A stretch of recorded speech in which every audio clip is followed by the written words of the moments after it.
Let me greet you at the first international conference on educational children with special needs in the modern world, a first section dedicated to the influence and work with informational technologies, especially in our hard time.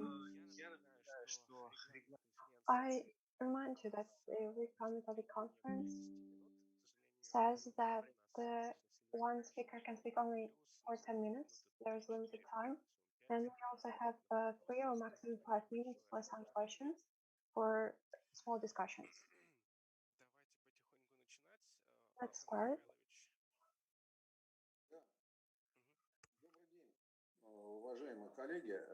Good morning to your colleague. The presentation will be soon demonstrated. Готово? Нет пока. Нету пока сейчас.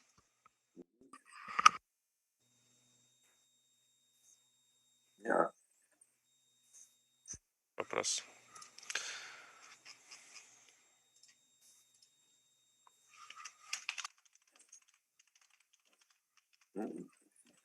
Все. Окей. Уважаемые коллеги, регламент конференции не позволяет полностью... Dear colleagues, the rules of the conference does not let us to tell you everything that we wanted, but we'll present it to you anyway. I would like to talk about the new opportunities that are in new technologies and in the access that provides this technology. There is inversion, virtual reality that comes into our lives, but at the moment we do not grasp it in full. But even at this point, artificial intelligence influences us. It pervades every sphere of our life. And we are warned about the weather and about the traffic, despite the fact that we do not ask for this. It also tells about the condition of the roads. And the artificial intelligence perceives everything not worse than a human. And it also helps people with impairments because we can create some organs. And here is an important point that requires the new methodology of preparing, especially. We shouldn't think that artificial intelligence exists in isolation, that the machines will grow over us. We have to understand that people decide what to do with the machines, not algorithm. There is some legislation to limit the use of artificial intelligence. Developers decide how these tools of artificial intelligence are created, and users decide the ethical side of the question. We will not compete with the machines. We should think how to improve our skills and in creating things that machines are incapable of creating. It's especially important in inclusive education with children with impairments, because we understand that the many things that surround us today are based on artificial intelligence. I'm sure that in the nearest future there will be no problems coming from the artificial intelligence, but there are problems with implementing them, and we need to prepare children of preschool and school age and in professional learning. How are we different from the machines, and what machines will be always incapable to do? This is an emotional side of the question and social one.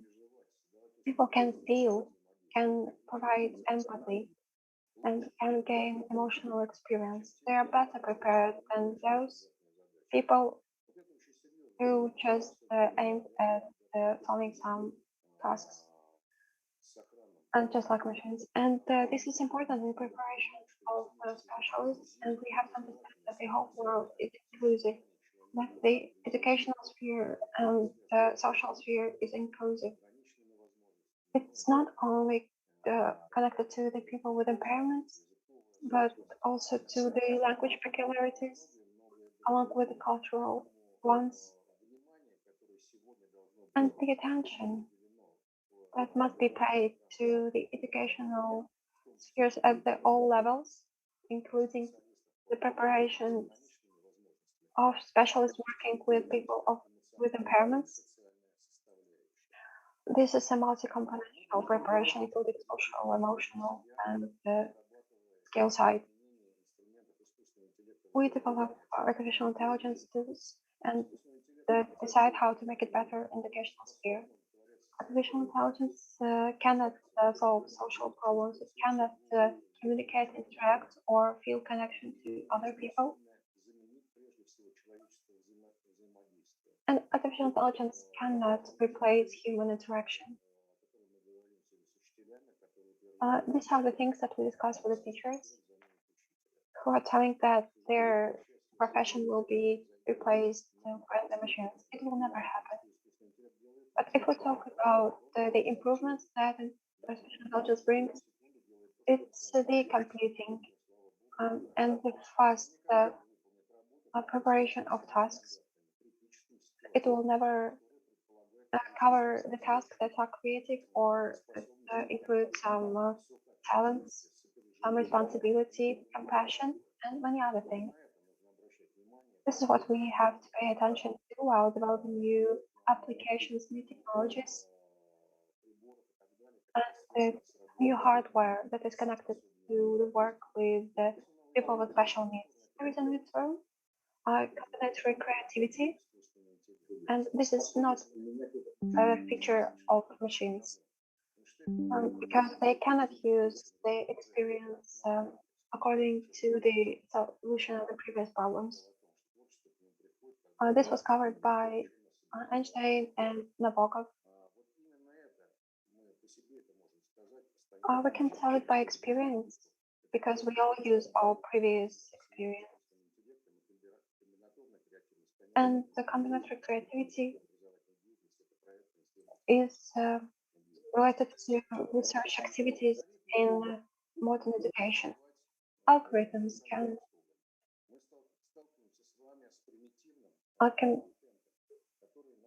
we are faced with a primitive content, which is based on the recommendations of artificial intelligence. And corporations are aiming at this because they need to draw people to get more profit. And this is a special point in the development of artificial intelligence. It is the departure from privatization. Many IT giants, including the Facebook scandal, and it's also applicable to us because we have to personalize the education, and we will cover it in the sphere of mathematics. The standardized tests are not applicable.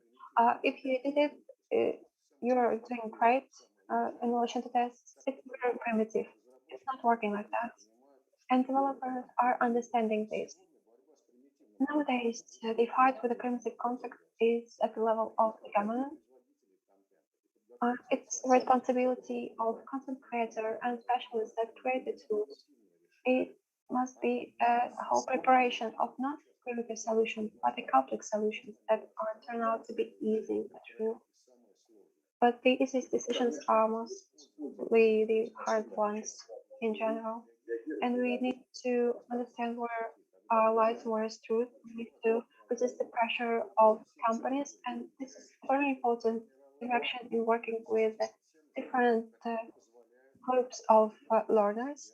And it brings us to the responsibility of behaving in this complex sphere and to create network culture. And this is very important for the people with special needs that are impaired on some special channels of interaction.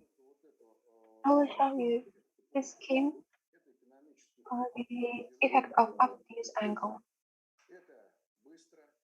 This is fast, this is cheap, but this is not bringing quality result. Primitive product is not a quality product, and we need to understand this when we select tools for education. Working with developers. And in this sense, organizations has social and psychological factors. You do not have to make some efforts. You do not have to dive deep into the topic. You may look around and see how much oncology concept we see around us. There is some unconscious fear that if you solve all the problems, you must be doing great. But usually, if something is simple, it's not always primitive. I would like to attract your attention to the fact that implementing artificial intelligence in solving educational problems, we should recall classics of our pedagogy. For example, in Indonesian schools, we had some problems with perceiving this. Um, he was standing for the high difficulty education, meaning that understanding the answers of the phenomenon and their interconnection, and teaching the course of the true values of the world was important for him. You can see the functional literacy in his principles.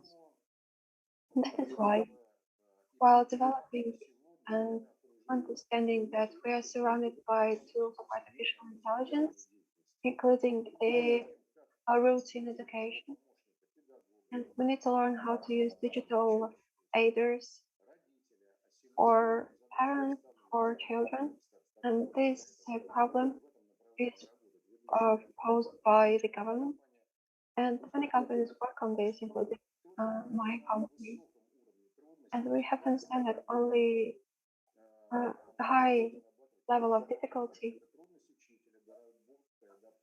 brings some benefits, and it includes the development of the applications, difficulty in training teachers, and difficulty of those who learn because they have to pay effort to get knowledge.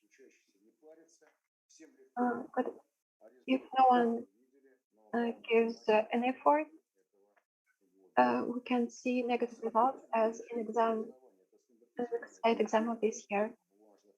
Some primitive decisions is giving tests, is digitalization of textbooks and distance learning. Know that the teacher is the operator. Да, все, у меня чуть-чуть осталось. I Поэтому have only a few words more to say. At the moment, we have to understand that many things, including the implementation of artificial intelligence, must be legislated by the government, including the matters of people with disabilities. And this is a separate topic for the discussion in a special development of pedagogical sphere. And we see some laws being introduced even at the moment. Nowadays, creativity, social value, productivity with the different communities is the key to success. And one important factor is the reliance on one's uniqueness. And the main question is to perceive human as a personality despite of his abilities. We're not impressed by the sports car,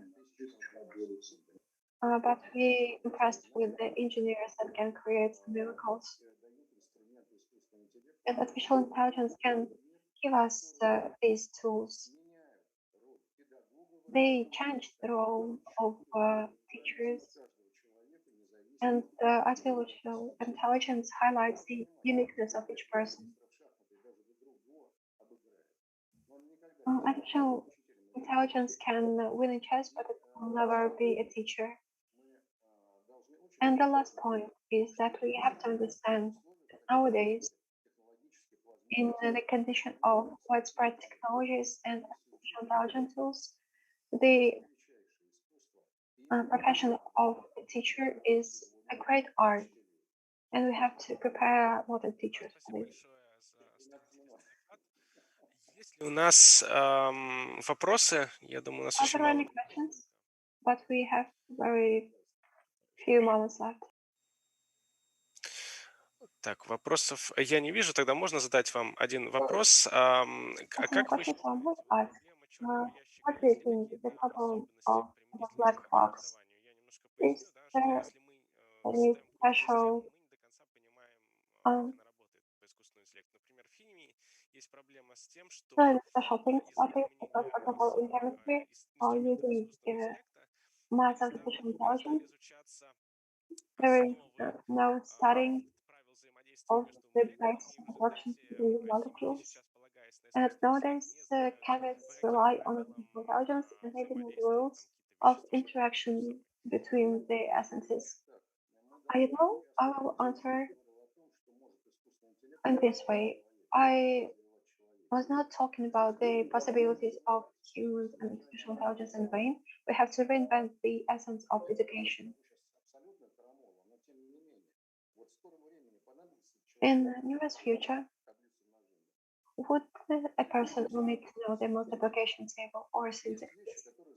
There are some things that nowadays algorithms do for us. We trust our text to autocorrection in applications. This changed our lives drastically, and we have to treat it seriously and with great responsibility. We must learn how to create new methodology and how we should select the essence of the education. I'm against the digital methodology. Digital is a way of transmitting information. Whether well, in past, education was on paper, but now it's convergent in online space and in real life. But we have to understand that in the essence of modern methodology is the interaction between teacher and students. In the past, between learners and educators, there was a war between them. But then textbooks appeared between them. After the appearance of informational technologies, the vast amount of information that makes it hard to orient in has created tools of artificial intelligence between educators and learners. And we have to create these tools on the basis of understanding of the educational process, on the content of the education. And in this hard task, artificial intelligence will be a mediator between us. Just think about this. At the moment, the tools of artificial intelligence are the key instruments of communication. They analyze the behavior of children, what they do, how they do, whether they attend classes, and they give recommendations to the school staff and probably to medical staff on the point of how organize the educational process. Colleagues, it's happening even now. It's not tomorrow. It's we have today. And I would like us to consider these things very seriously. It requires steady research, but we have no time for this. Artificial intelligence surrounds us. We use it very actively, sometimes unaware of the consequences.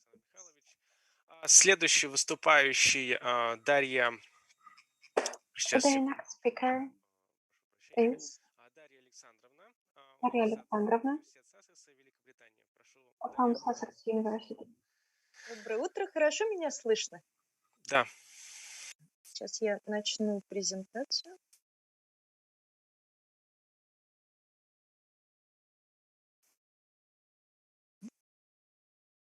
Так. Видно мои слайды? Да, видно. Не режим Хорошо. показа, а режим. Да, сейчас я перейду в режим показа. Еще раз Все доброе видно. утро. Еще раз доброе утро всем. Большое спасибо Good за morning. приглашение. Thank you for the invitation to give a talk on this conference. Еще очень рано, поэтому я It's прошу very прощения early. за свет. My place. I'm sorry for the Нужно lighting. включить все, что есть, чтобы как because I have to turn on all the lights to create more bright space. I would like to give a talk about the uh, mental health for children in the era of mental health culture in the digital era. I will talk about the mental health of children, and in the second part, I will provide some data on the influence of various digital technologies on mental health, what is known in this sphere, and what is published about this topic, and I will finish with the gaps in our knowledge. I will note some directions in the research on this sphere. I hope there will be some time left for the discussion and some questions. This topic is very important. And why should we focus on mental problems of children? This problem is very actual for the whole world. Many mental health problems, and in the world, every 10th child is faced with the mental health problems, the depression, anxiety disorders, and ADHD and other problems. If we consider all mental health issues of the humankind, half of problems is starting before the age of 15 in the age of school children. Mental health influences the life of a child. It influences the educational process, the way how child receives information, and how the child uses this information. And it's well known that mental health problems are very comorbid,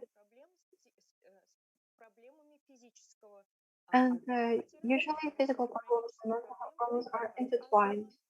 Now, for example, asthma, different allergies.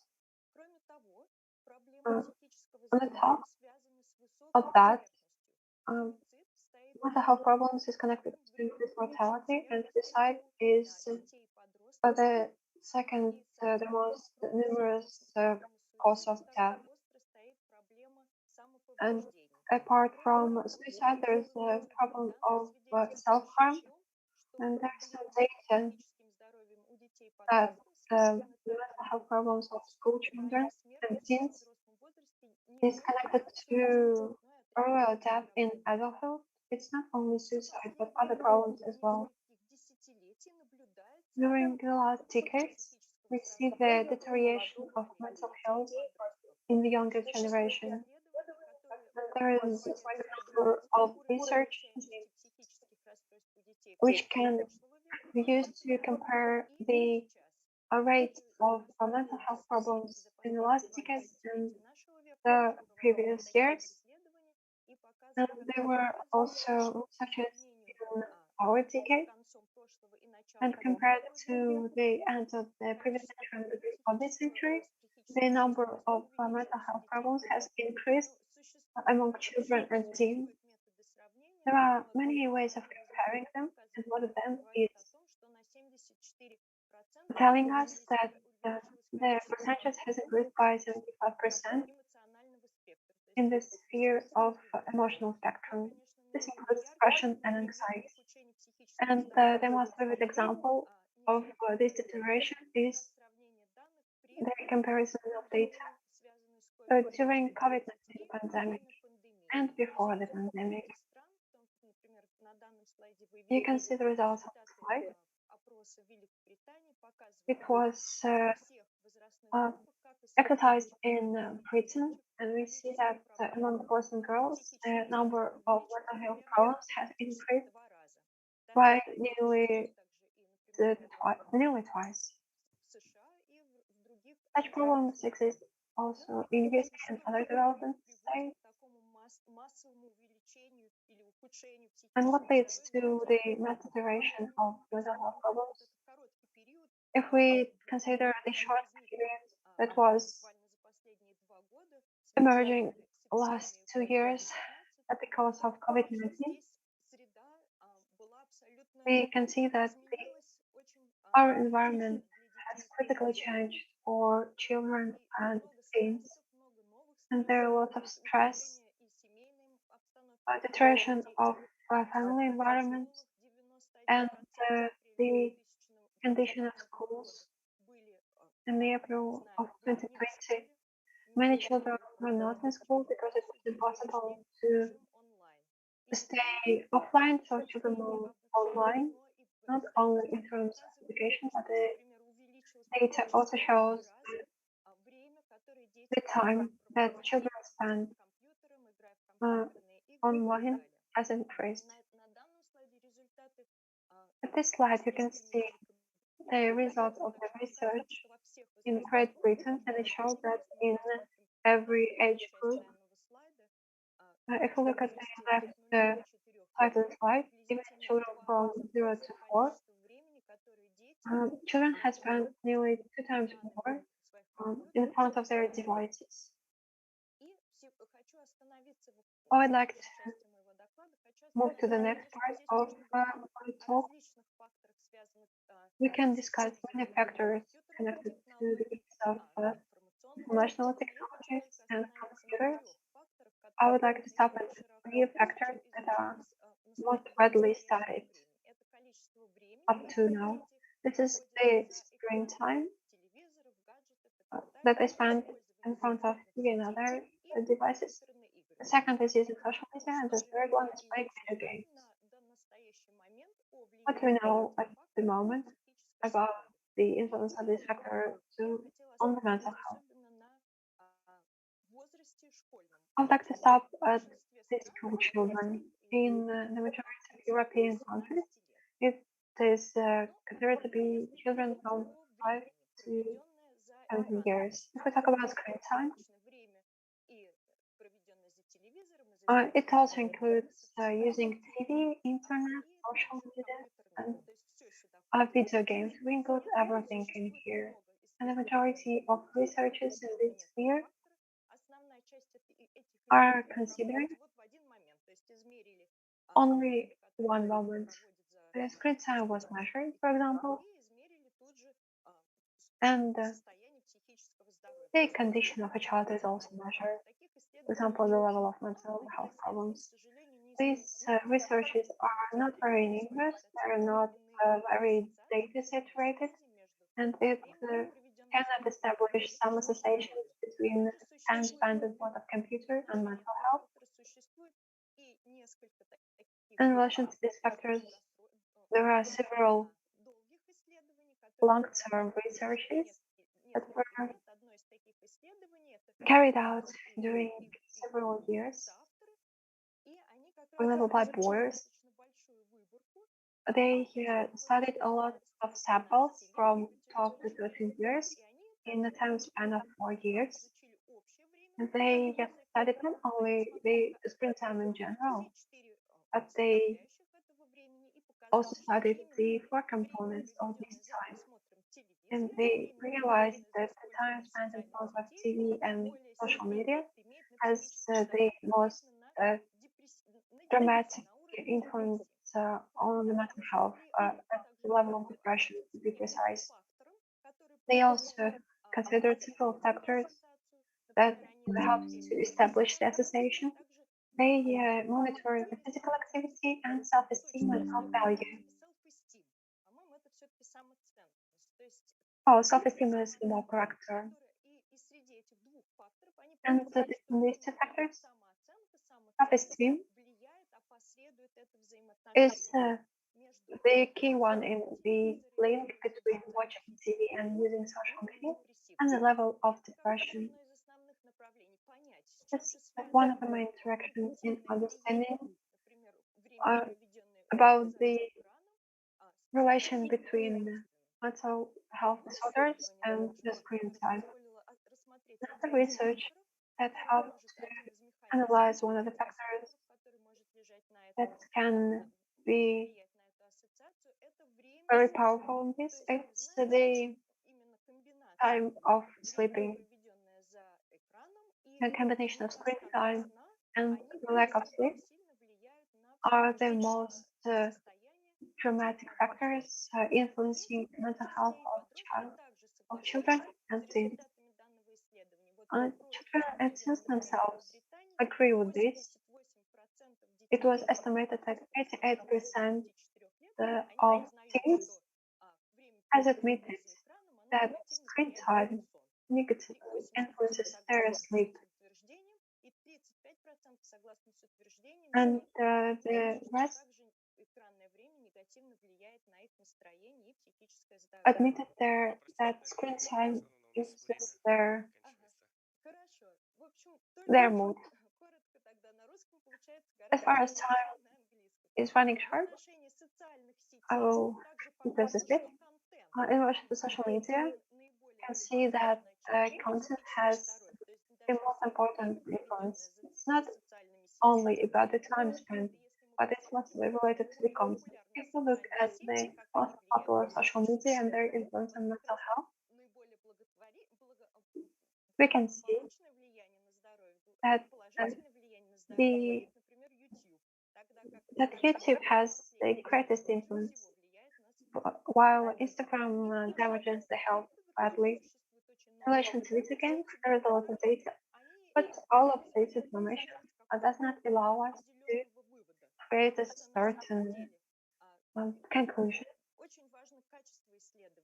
because the quality of research is very important.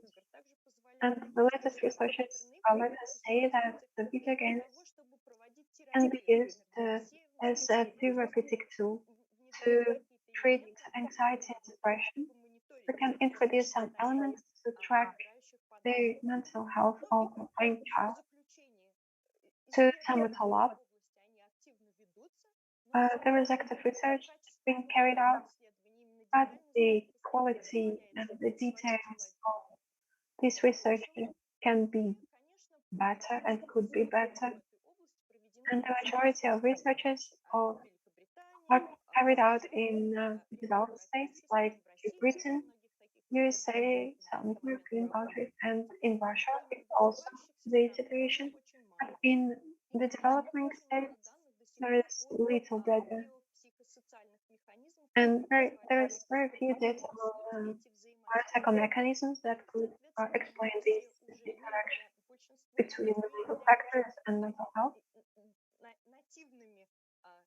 And the majority of us are not the native technology users, so we have to attract the new generation who actually use these technologies to the research. Thank you for your attention. I would be glad to answer your question. Спасибо большое, Дарья Александровна. Очень интересный и актуальный доклад. Thank you, Daria Alexandrovna. That's a very great talk with some frightening data on the influence on mental health of the new generation. To support this idea, I would like to say that the research that is carried out in Russia is very close in the percentage rate to your speech. Does anyone has any questions? But it should be short because we really have not much time left.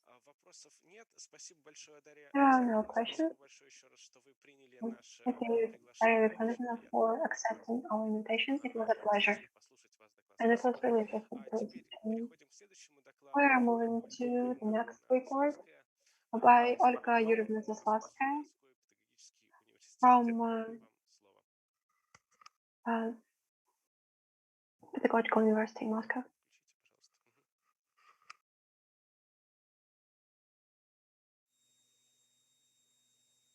У вас. Микрофон. Всё. Вот, меня теперь слышно и видно ли мою презентацию? Слышно. Мгм. Итак, ну, всем еще раз добрый день, Good доброе morning утро, добрый вечер. Все зависит от того, из or какого good evening. региона и It какого depends on the места region from where you're watching this conference. Большое спасибо за Thank приглашение you for the и attention возможность and поделиться for the своими invitation результатами and for the opportunity to share my experience on the peculiarities of organizing educational classes in such a difficult time that we're living in. After listening carefully to the previous speakers of Alexander Pavlovich and Daria Alexandrovna. I will add to their talks, and I will talk about the time span from March 2020 to the present moment, and we would see how the educational technologies are changing. The crisis that was provoked by the COVID spread has become a global challenge for the educational system in the whole world.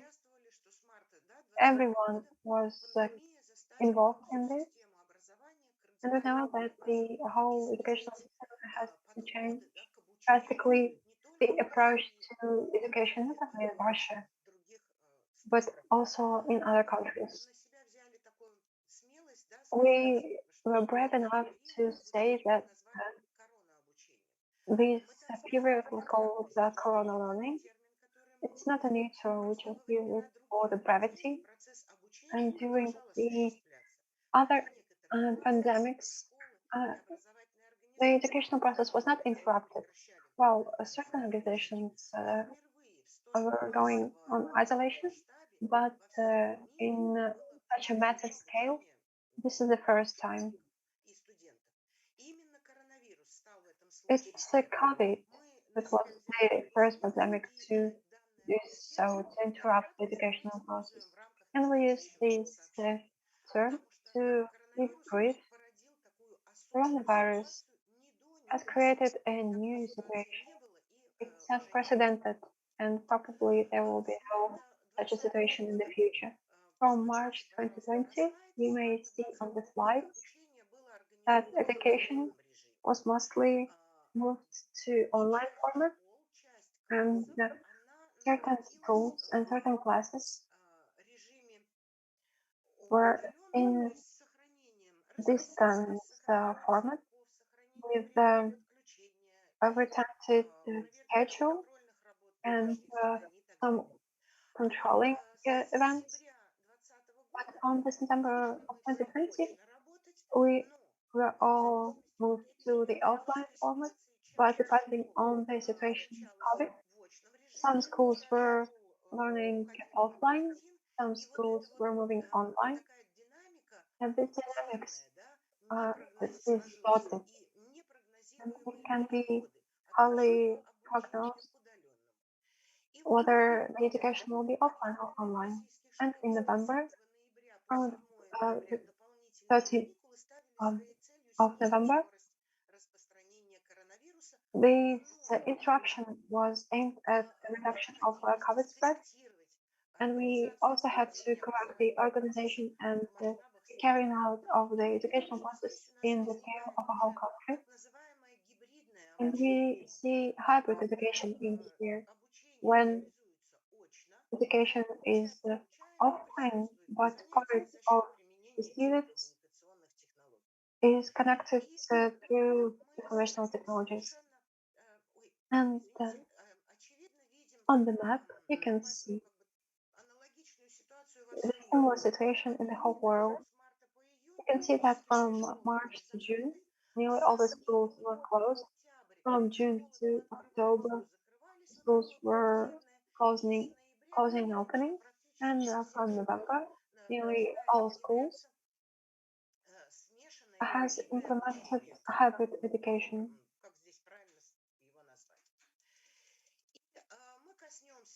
We will cover questions of distance learning, hybrid learning, and we will try to show some peculiarities at each stage.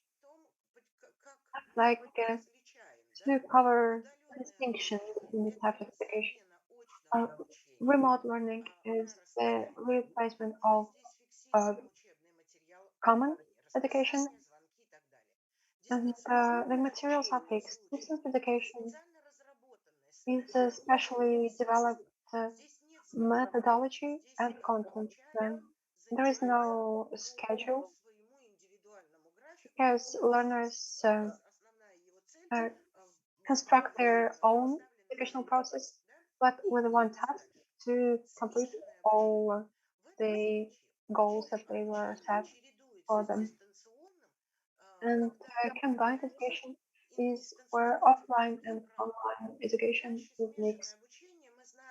Combined education is known to us as the classroom or station rotation, when in one space learners are divided into groups when part of them is working offline and part of them is online. And hybrid education is offline education, but there is a part of students who are studying online. I would like to cover some peculiarities. We see that the transition to remote learning and isolation is the new model of interaction, and it was mostly derived by the content and their previous experience, by the ability of conventional teaching methods in online format, and the presence of technological ability to do so.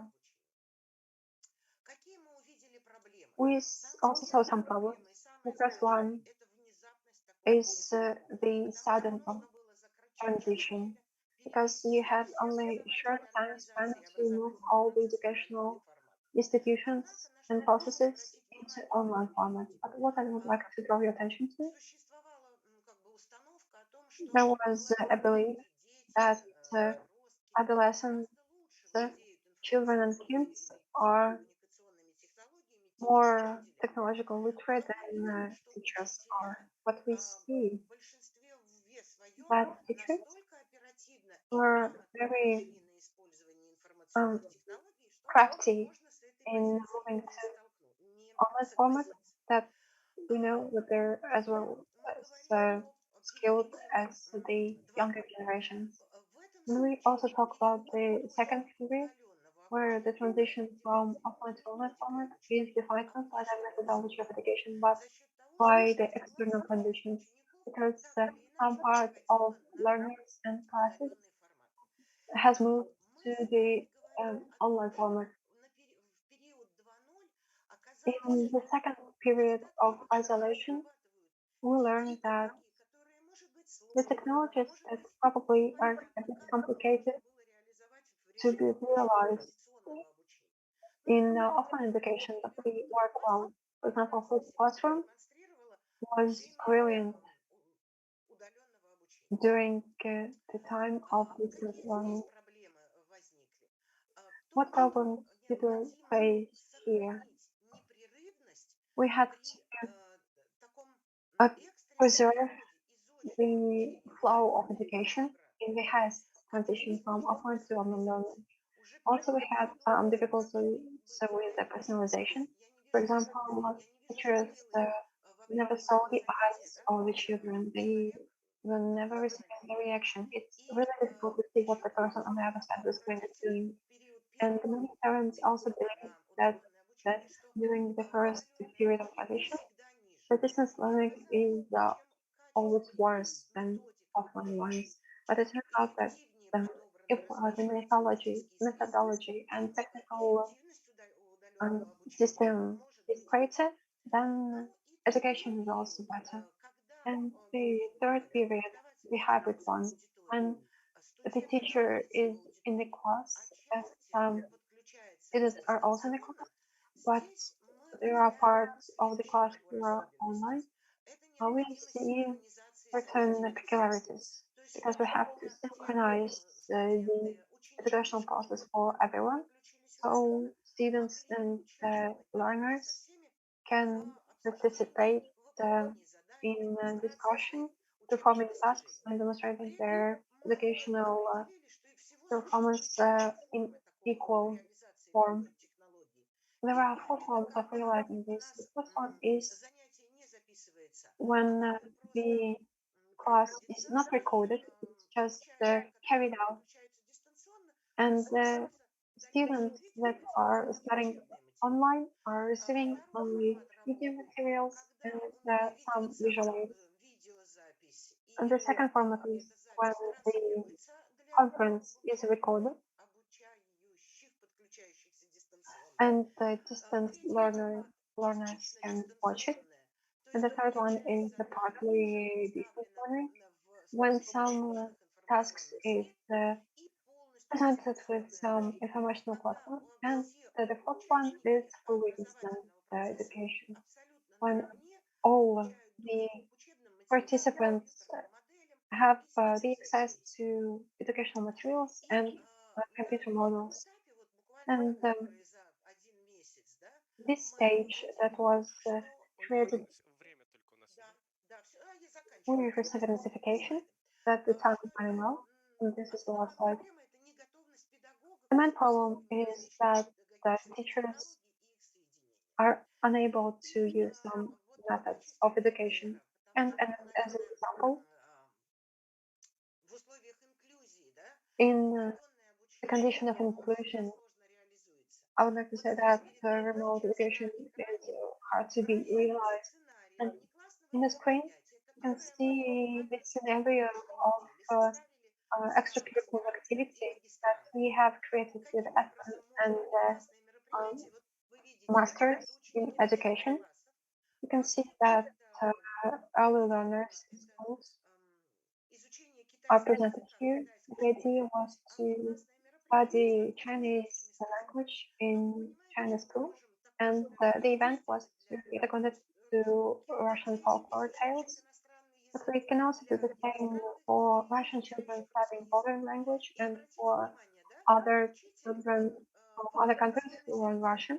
And we can see that teacher with the use of technology was presenting some videos or some materials for the children, and the learners can be divided into 4 groups. And the group where the children with visual, sorry, not visual, audio impairments can be attributed special tasks that will be applicable to their abilities. If there are some children with visual impairments, they will search for songs and they will work with audio materials. If there are children with some problems with movement, they can think about some questions. For example, what would happen in the plot if the plot has taken another direction? There will be some discussive questions for them. And in the fourth group, the children with multiple impairments who use sign language can search for some riddles. And this idea was presented by masters. They reminded me about the charades, where you can create riddles with gestures. And I think that the professional preparation of a teacher is the most significant vector that helps to move between the traditional and online format of education. And these small steps, like combined hybrid or remote education, it's a really small steps, but they bring us closer to open format. Thank you for the attention. Thank you, Virginia, for your very interesting talk. And we have no time for the question. Спасибо большое. This is the nice topic. And thank you for the attention, dear colleagues.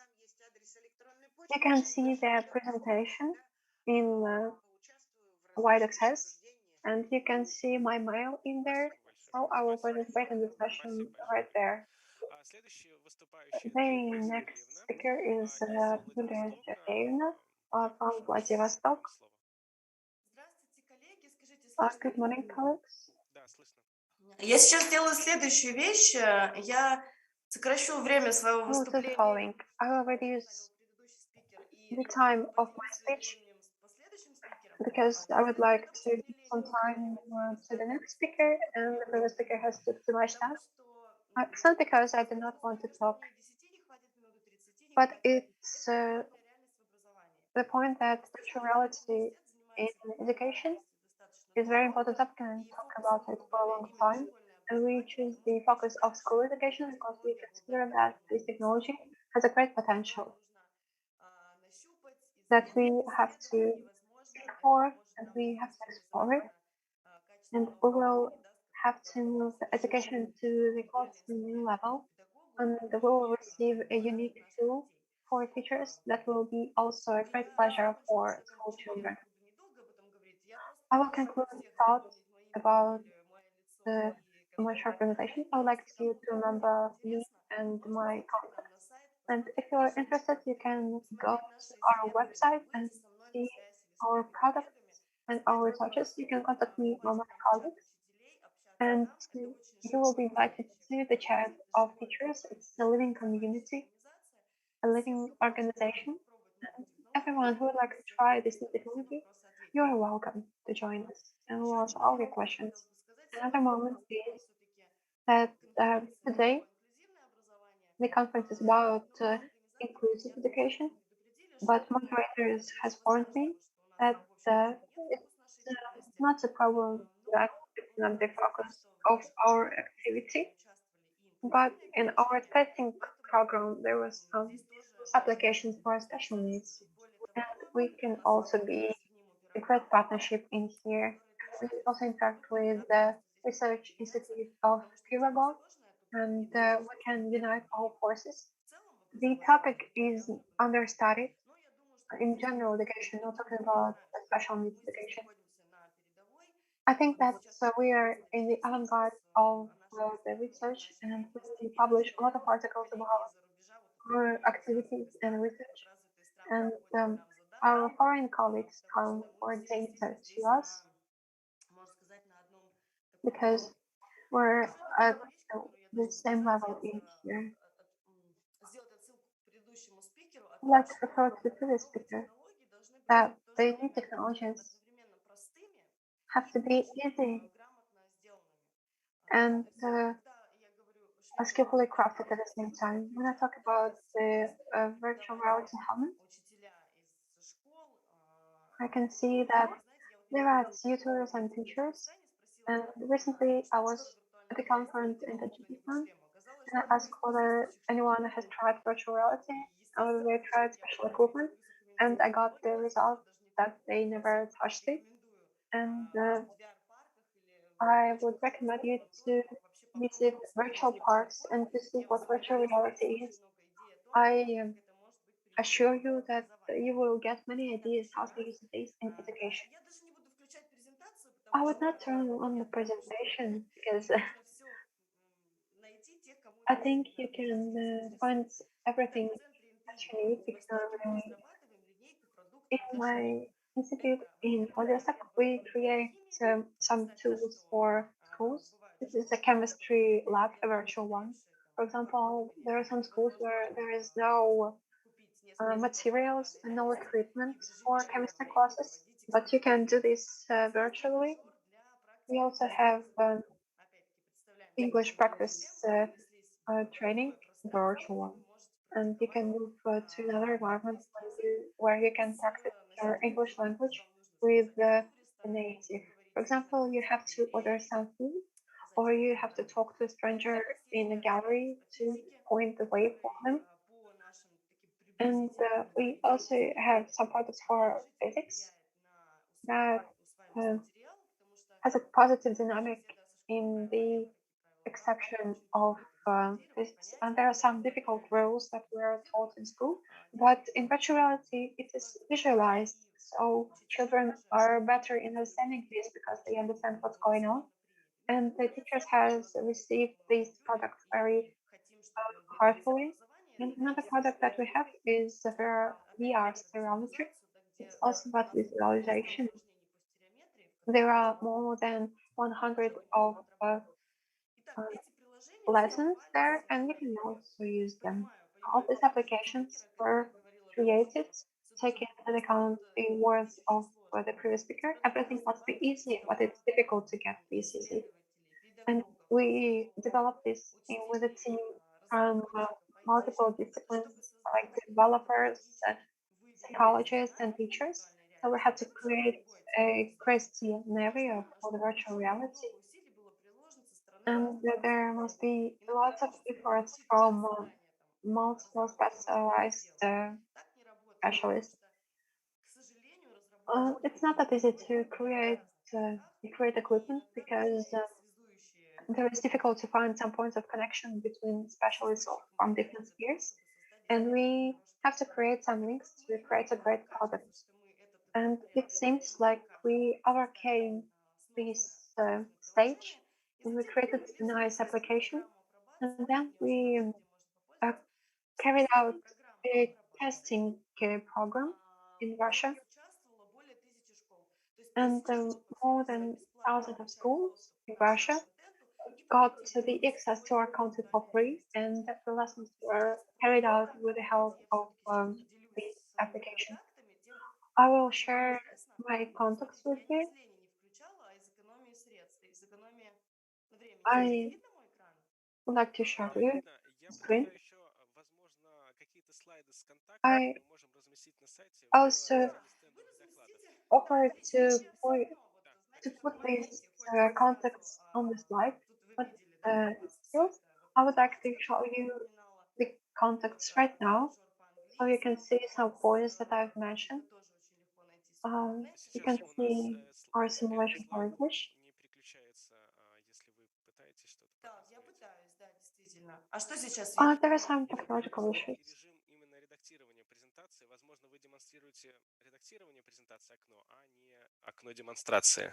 Да нет, вы знаете, я-то, в общем-то, умею это делать. Так, ну-ка, вот сейчас я делюсь. Давайте я последний слайд вот так открою. I Скажите, will show видно? you the Да, last да, slide. все видно. Not Пожалуйста, visible. можете записать. You Вот. can note И, that down. пожалуйста, если здесь есть учителя, And добавляйте please, в чат. if there are teachers Вы here, хотите, я вас добавлю в наш чат you учителей, can те, кто write to уже me, so I will add you to the chat group with experienced teachers, and we can discuss how was it to use all of these applications. All the materials, all our publications, you can see at our slide, at our site. And if you're interested, you can dive into the topic. I would like to finish my talk. Очень радостно. Вот. I'm really glad.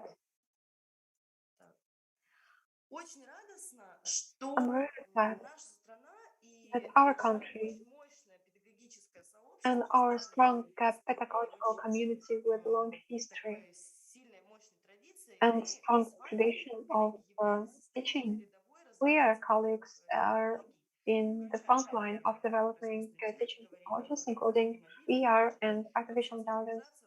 And we were talking about digitalization in general, despite the fact that we are considered that Russia is not the best country in these terms, but still we are able to shape the education and educational technologies. We can create the reality. The technology is not well developed at the moment, but if we use it properly and develop it properly, this fact would shape our future. Education is not about politics or economy, but we still have the chance to show the world that to show how can we educate. And I'm really grateful for the educational community for their innovative spirit, that they are not afraid of using new technologies. Thank you very much. Спасибо большое, Юлия Сергеевна. Я хотел бы I would задать like вопрос, да, потому to что мы ask a сейчас question, очень активно занимаемся как раз-таки изучением because at the moment we're actively studying the influence of virtual reality at the health of children, и с особыми образовательными потребностями. including all children, able and disabled. And we carried out some experimental work. We will talk about this later in the framework of the section or later during the conference. That will be a bit later. Not a question, because as long as you have come with probably the largest testing of technology among schools, what have you solved действительно возможно Uh, применение технологий is it виртуальной really реальности possible в to школе, introduce virtual в reality школе, не in где-то math там schooling? в рамках там, дополнительного образования, да, Not а in terms of в extracurricular школе activity, и but для in всех детей, а не general для lessons некоторых групп for учащихся. all Спасибо. children and not on Спасибо small большое за groups of вопрос. learners. Thank you for Достаточно the question. простой, потому что This is упирается a в pretty simple question оборудование школ. because it Скажем, базовый depends запрос on the является equipment of разработка school. программного Our обеспечения. center То есть мы is working создаем on программы именно. the И application, эти программы могут быть использованы and только our на application определенном железе, да, на can определенном be used only with И certain здесь ответ hardware. двоякий. У нас, вы же And знаете, наверное, что у the нас в question стране is a bit развиваются очень ambivalent быстро. Уже because более we 2000 have и some планируется growth даже points in более our 16, country, что ли, тысяч and точек роста. И the number is когда мы going to говорим, что в школе, в increase. школах нет оборудования, да, и When I поэтому, hear да, that there is no equipment in единичных, schools and it's я hear всегда that привожу it's only примеры for the rich, начальников, которые I'll выходят give из начальных examples классов, которых говорили, about the ваши drop учителя, points не that знаете, что teachers were делать, дайте talking. нам что-нибудь, чтобы Teachers said that показать they нашим had детям, some да, что VR helmets and they wanted обучающее to образование. give Так конечно, something вас to это children, представит. but То есть they если had будет nothing to программа give. закупки If шлемов, there по is a оборудованию program известно, of это реально purchase потому, and что дети equipment, пробовали именно из базы, it's из среднеобразовательной real школы, to и они provide что-то, application. ну, And я не буду так уж certain говорить teachers восторженно, да, from но, math по крайней мере, schools негативных are отзывов не было. Но кто-то not говорит, providing что any с помощью negative еще вот этих вот, да, детям reports. уже привыкнуть Someone очень had положительных to отзывов, deal и with понятно, что это замечательный using инструмент в руках in учителя. technological Поэтому terms this мы не equipment. загоняем в It's виртуальные not миры. Мы connected наоборот, и to the сегодня everyday проводим use. короткие видео But экзамены, for когда example, детьми today you показывают, да, и мы show там a надеваем еще video, виртуальные очки. tomorrow you will Более того, я знаю carry out случаи, again, когда and учителя later you сами will из обычной show школы virtual reality. подают And программы, sometimes чтобы I получить этот saw шлем. that teachers Да, are они там никому не applying говорят, for что вот мне grants там to на get бумаге дали мне virtual шлем reality виртуальный. helmets. И And ответ такой, то есть если это the будет answer выполнено такое is мощное that сообщество учителей, if которые there is a захотят strong это делать, community of teachers that ответ would на like это to есть, implement it, это массовая yes, the закупка, question is закупка yes. школы все If равно it's будет a отвечать. mass С нашей governmental стороны контент purchase, мы the готовы answer is yes. разрабатывать, We have the content, будем we're начинать ready to в скором develop it, росте. Вот but такой we ответ. really need the hardware to Слушайте, demonstrate it. в комментариях уже просят Вижу. научиться работать и еще раз There are поделиться some своим опытом. demands Попрошу to вас share the иллюстрировать slides and подготовить небольшой to слайд show с how to use it. вашими And контактами, да, we возможно, would like you to информацией в prepare разделе стендовых докладов, чтобы your contacts to участники show them конференции in смогли с вами связаться the и section on our попрактиковать site, в обществе. Я so думаю, our это всем было participants бы can полезно и see интересно. them Спасибо and to большое. join your Коллеги, большое community. спасибо за теплый прием. Последний Dear colleagues, предложу thank you отдельно for немного the сказать, heart что welcome. раньше, еще 2 года назад, когда я And выступала previously, по 2 years этой ago, теме, меня when I принимали в штыки, was говорили, ой, на наших presented this детей theme, шлемы, it что was это negatively омофоб. perceived Вот, прошло совсем because немного they времени, мы were very встретились с negative интересом, любопытством и теплотой. in their Вот, attitude изначально towards the почему-то да, helmets. But now, с yeah, меня the situation has changed, and да, что-то тоже пишется. I Спасибо was really большое, glad коллеги. Все to пришло. see this Спасибо вам change. большое. Еще раз напоминаю, что контакты будут у нас на I would сайте. like to remind that По the contacts will be поводу at the site. более подробной проблематики Talking about the рассмотрения more электронных detailed использовать и нельзя problem of использовать, мы приглашаем application of сегодня virtual вас на лекцию, reality, которая we будет чуть invite you to позже. the lecture. Спасибо The большое, lecture that коллеги. will be Предоставляю слово a bit Армену later. Суреновичу. Это I'd Армянский like to государственный give the технический word to университет Армении. Ahmed Suranich of Прошу. Armenia State Pedagogical University.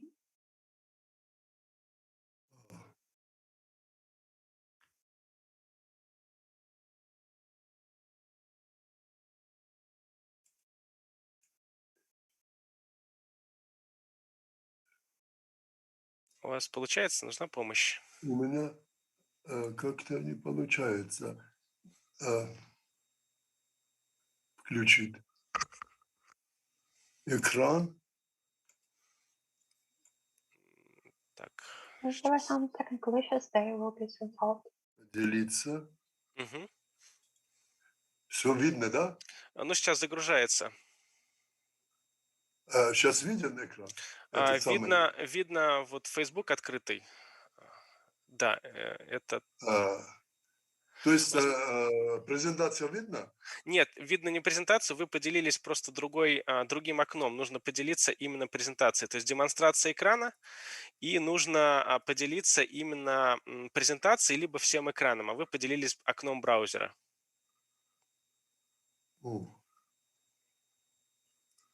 Ладно, я могу так рассказать, значит, как-то не хочу терять времени. Probably I will talk without the presentation because I don't want to lose the time. Поблагодарить Александр Валерьевич за предоставленные возможности. I would like to thank for the opportunity, Конференции слушать такие интересные доклады. and I was listening to very interesting talks today. Уважаемому Тарью Кайсине спросить Армению, какая страна для нее Армения? Это развивающая или I would like to ask the previous speaker whether Armenia is a developing or a developing state. And we carry out researches in inclusive education. My topic is the value-based education and mathematics in the sphere of digitalization and as a part of inclusive education. At first, I would like to say that it depends a lot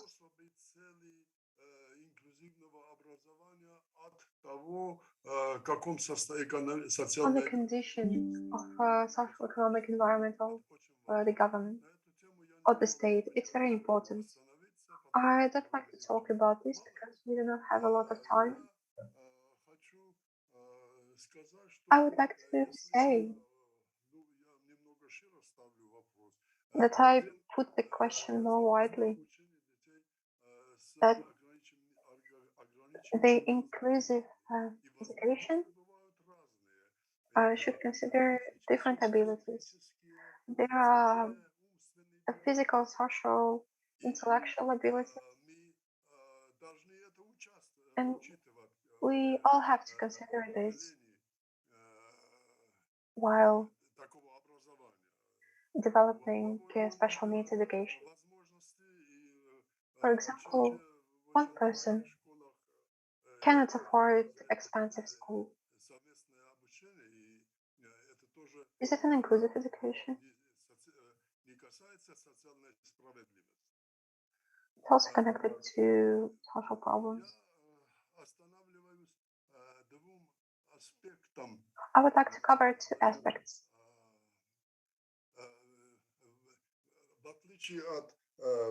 In contrast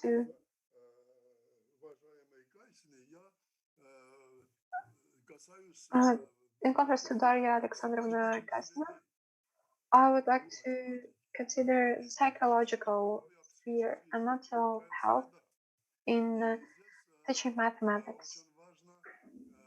It's really important here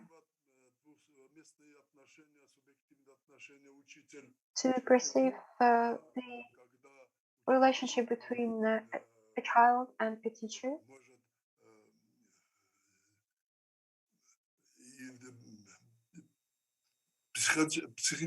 Психическое насилие. When a student can experience psychological abuse from the teacher. And we also have to consider tolerance. When during the classes, the teacher is intolerant. And we have to consider a relationship between peers in the class, because there is always inferiority complex, envy, and weaker students are feeling worse, and strong students are feeling more superior and arrogant. I would like to highlight two factors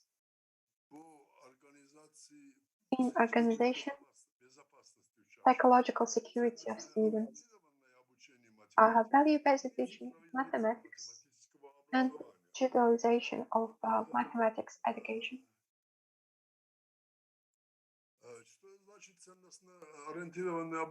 Value-based teaching of mathematics, what does it mean when the whole class is not dedicated only to teaching mathematics, but also creating some values. Back in saying that knowledge is power is applicable to mathematics as well. But to what hands are we passing this power? Without values, this power is not good, it becomes evil. And to avoid this, we have to form some goals of mathematics teaching. And these goals must be aimed not only at developing competences, but also forming values. Mathematics has a great potential to form values, and this includes aesthetic values. There are many researches in this direction, and on the role of mathematics.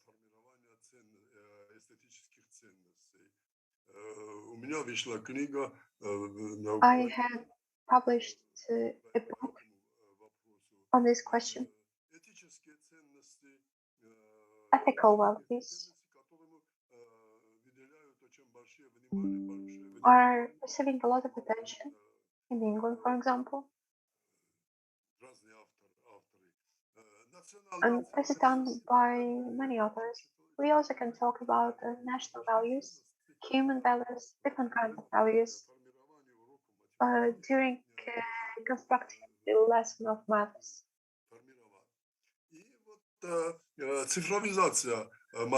Digitalization of mathematics teaching, how can it influence the formation of values? First,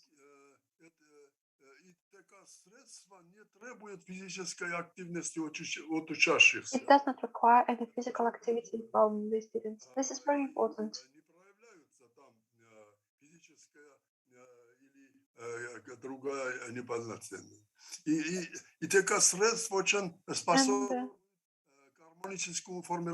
It helps to form psychological processes harmoniously among the students. One of the previous speakers has talked about the drawbacks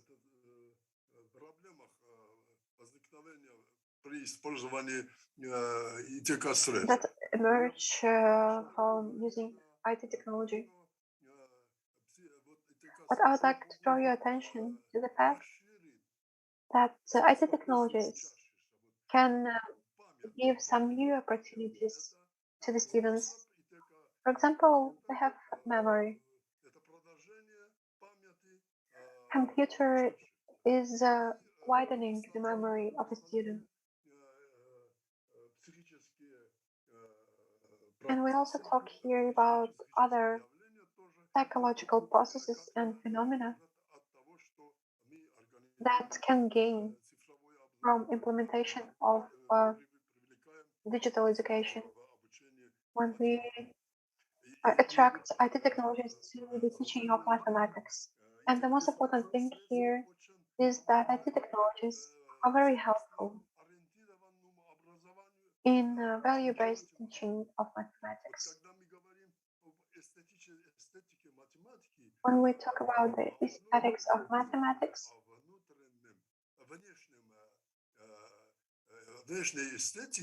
especially in exterior aesthetics,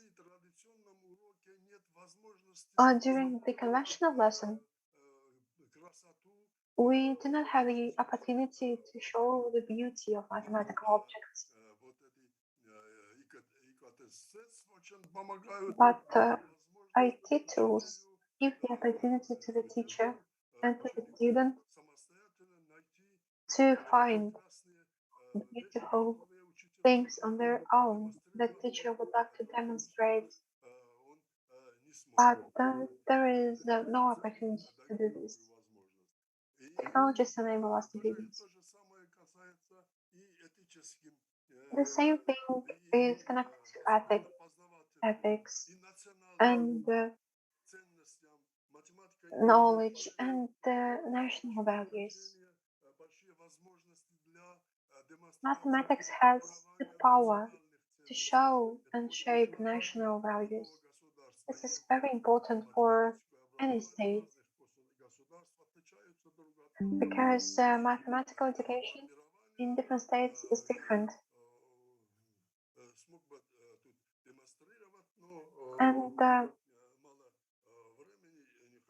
I would like to show this, but we do not have too much time for this.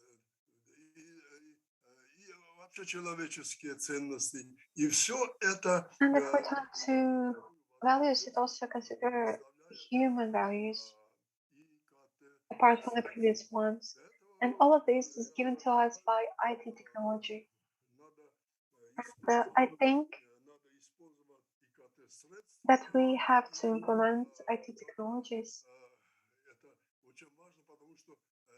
And it is very important because children are attracted to schooling and books with the help of these technologies. Не способствуют гедоническому образу It prevents them from hedonism. Но вот ИКТ-средства как раз они как-то нацелены на гедонизм. Ученики очень... While the technologies inspire hedonism in children, the teens, because they like to dive into different IT technologies. Простите, у нас по времени заканчивается. There is a shortage of time. Спасибо большое, Габриэль Сиренович. Спасибо вам большое, очень интересный действительно доклад. Thank you for this interesting presentation. And there is an unusual side of implementing IT technologies in mathematics class or some educational in terms of value process. Unfortunately, we have no time for the questions. Thank you for accepting our invitation and visiting our conference. It's a pleasure to see you here. The next speaker is Lyudmila Leonidovna from Moscow State Pedagogical University. Good morning, dear colleagues. I would like to show you the presentation until the previous speaker would not close the video. Спасибо. Спасибо. Так, сейчас я попробую. Уважаемые коллеги, презентация видна? Александр Вадимович, Видно. она листается? Да, все листается, все хорошо. Presentation is visible. Dear colleagues, with great pleasure, I was listening to the previous speakers, and I paid my attention to the fact that we talk about digitalization, about digital transformation of education, about innovative technologies, virtual reality, artificial intelligence, augmented reality. We talk about the great educational perspective and prospect. But I would like to talk about the digital skills that we are exposed to in the late decades. And paradoxically, one of the conclusions is, despite the accessibility of technologies, we are still not skillful enough to use these technologies. Still, in our digital world, the requirements for education are changing. Everything is changing. Even to such a fundamental term as literacy. Well, literacy and digital literacy have to be interconnected. and they must be applied to digital sphere. And we also add here some numeracy literacy, and we have to write not only in natural languages, but also in proper languages, including programming languages. The demands have changed, and we realize that this is what it has to be. But if we look at the latest legislation, then we do not perceive these changes to be reflected. If we analyze the skills of school children and access, we can see that they can use internet easily.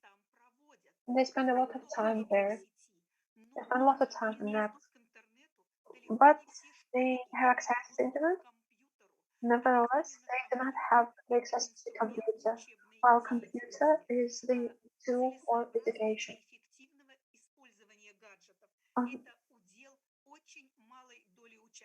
Only few school children can use the devices effectively and with certain use, and not only school children, but also some teachers have problems doing this. And this puts some new challenges because we during the pandemic has organized the access to digital resources, to the internet,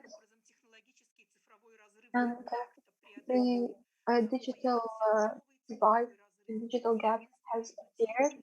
There's the inequality between those who use digital technologies actively and they carry out productive, creative work, and between those who use this technology for routine operation.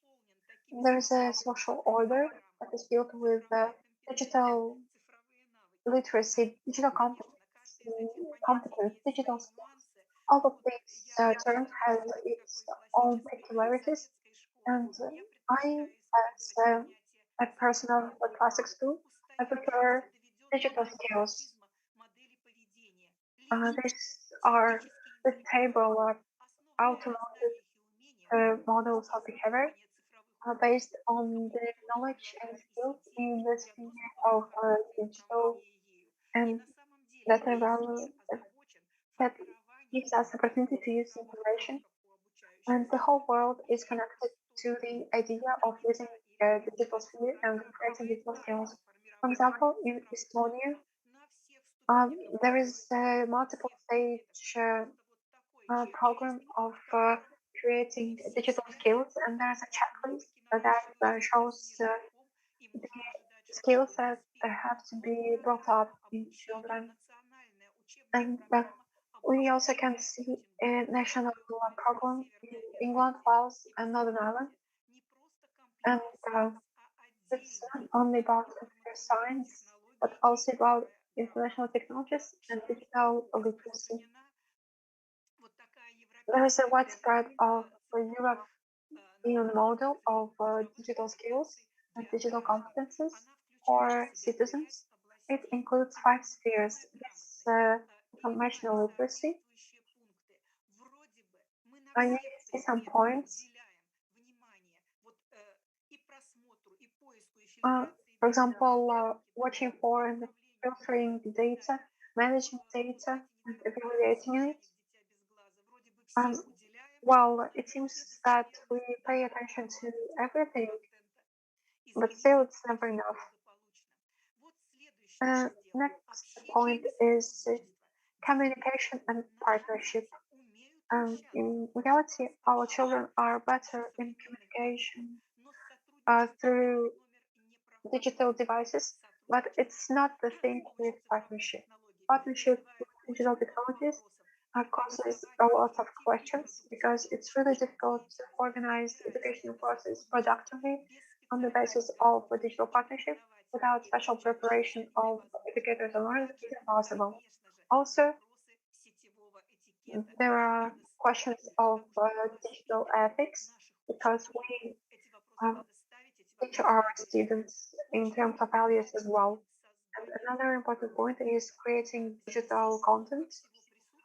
There's a lot of points here, and the traditional IT class in school is trying to solve these questions. If we talk about impaired children, the creation of digital content is a tool for socialization for them. It's probably their professional activity in the future. We have to pay special attention to this. And we also talk about security and starting from the protection of devices, confidentiality, health and well-being. And the very important point is problem solving that starts from the ability to understand what's not okay and to form the problem, to ask for a solution from more experienced colleagues. And what's the most important is the creative use of digital technologies. And if I know something not well, I will achieve a better knowledge in this. And we have to fill our gaps with the use of these technologies. And when we talk about mass education, our aim is the basic level of skills because children have this trust from their environment. We have to create more advanced level of digital literacy, which is based on the elevated complexity of tasks of humans and on the autonomy when a person is solving them. And it should take into account cognitive abilities that a human has to use while solving these problems. If we look at the world tendency in forming digital skills, we should take into account that there are different models, different spheres for creating digital skills, and the best way is the integration of multiple disciplines or concentrating the efforts in only one sphere. We should say that we integrate uh, all the disciplines, but in reality, the priority is given to the informational class in schools, while we need system efforts in this. And the international academic community is paying attention to the information of digital skills is supported by the idea that there are many international researchers. And in the latest years, we see that it's not enough to form high-level digital skills if a person does not have a special mindset. We should develop a certain mindset, a computing mindset, the ability to detect problems and to create algorithmic solutions with the potential for the realization in computers.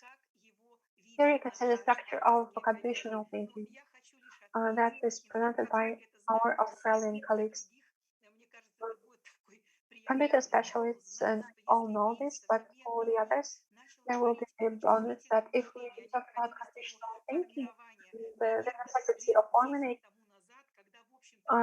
10 years ago when the process of digital transformation has just started, education included, that in our Russian school, it was discussed from the end of 1970s in contrast to the rest of the world, but we used a different term for this. At first, we were talking about the programmer mindset, and then operational mindset, and later it developed into algorithmical thinking. And it's important that nowadays, when we have announced certain programs, when we announce the digital transformation of all spheres of our lives, it's essential to form digital skills in learners, and this idea is raised in national projects. And now, dear colleagues, I would like to show you at the end of my talk, I'd like to show you two interesting slides. Lately, this presentation with the same slides was presented by HSE. Our colleagues presented it, and they were dealing with developing our own national tool of evaluating the informational communicative competence and it's really close to digital skills, and that's what they got. School is really insignificant in the formation of digital skills of learners. Colleagues, please have a look. There is a development level, the first bar. It's really low. We hope that our students will rise to a certain level. And the second bar is below base, and the bar in the middle is the base. We have a lot of students that do not have even a basic level of digital skills. And if our students are experiencing some difficulties with the synthesis of information, with the filtering it, and creating a comprehensive informational product, and also classification and storaging information, and creating digital content that is very important in our life. But if there is something that they are great at, is the communication. They're really great in transmitting and visualizing information, in creating search demands in search machines like Google. And there is a division from which we understand where we should improve. And what conclusions I would like to give at the end of the discussion. It's like that the development of digital education and formation of digital skills is the integrated task of education, and we do not have virtual reality. We have all the technologies, but we do not have the result.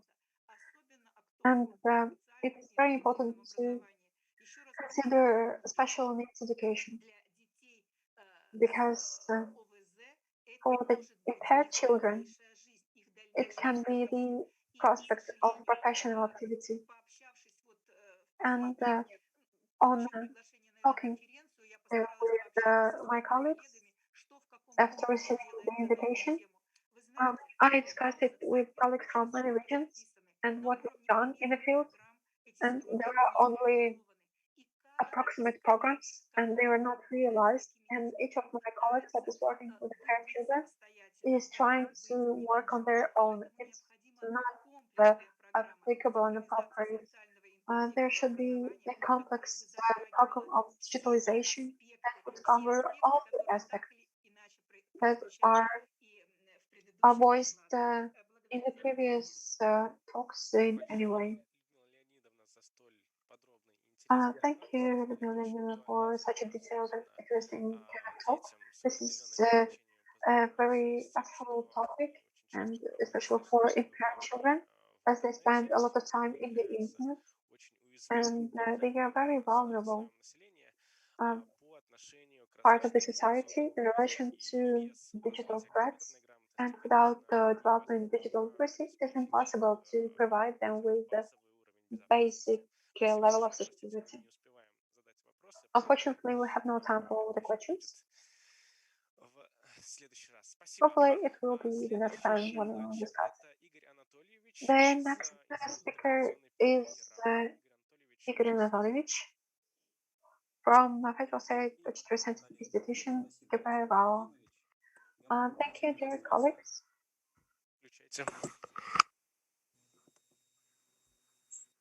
Мое краткое такое практикоориентированное My сообщение short and practical message is devoted to the experience from moving to hybrid and distance learning in the community of people with autism spectrum disorders. And it is carried out for a long time in our institution. It's our old experience, and our community is very integrated because it unites people with very different peculiarities and the different levels of disorders and different cognitive abilities. And on this slide, you can see the short goals of our work in supporting this idea. We call our community a cool club, as well as the others. In spring of 2020, we faced the inability to continue the work, and we acutely realized that this is important to continue, because it's not a secret that these topics need to be thoroughly researched, that people with autistic spectrum disorders are especially acutely faced with the pandemic, with the general transition to distance learning, because for them it's very painful from a sudden departure from the routine, from unexpected changes in their life. And such phenomena that we discussed previously,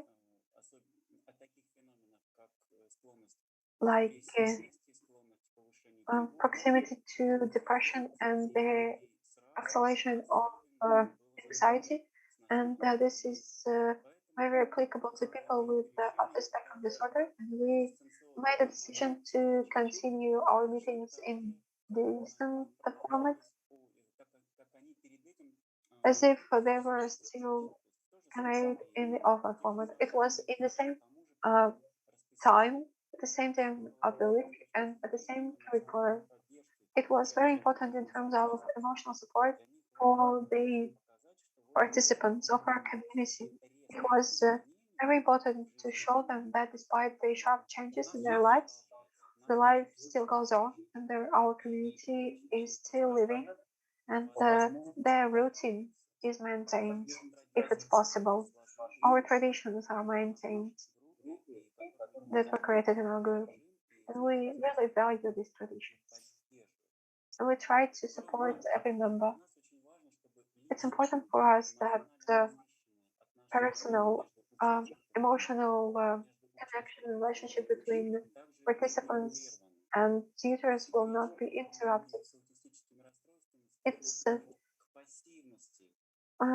not a secret that the people with autism spectrum disorders are very passive in maintaining social connections.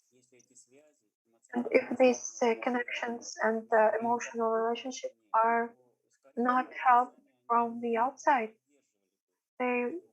people with autism spectrum disorders will not maintain this relationship. It turns out that there is a certain set of activities that proved to be effective and productive in distance learning and hybrid learning. We rely on talks, on maintaining dialogue, on exchanging some views, on creating and maintaining emotional response and interest from every member of our community. It turned out that it's very productive to watch photographs together. Many of our participants like to take photos. We're glad at the opportunity to take a look at someone's photos, and we try to encourage them to make some talk on this. But if someone has some challenges in terms of verbal ability, we offer them to prepare a presentation to include their photos in a PowerPoint presentation and to create some notes for the photos. And a set of shared activities also included cooperative listening to music or communal film sessions, and we played in simple dynamic games with rules that can be maintained remotely. We also introduced a shared diary for our group, and I think that these forms of activity are very beneficial not only for our community, but for very different study groups in the condition of online learning. Because maintaining informal communication is one of the tasks in the transition to online learning that education has faced. It is applicable to children with impairments and other children as well. And here, briefly, you can see the role of tutors and specialists. And their role is really important, and an active role is essential. At first, this is the monitoring of adhering to the rules or moderation.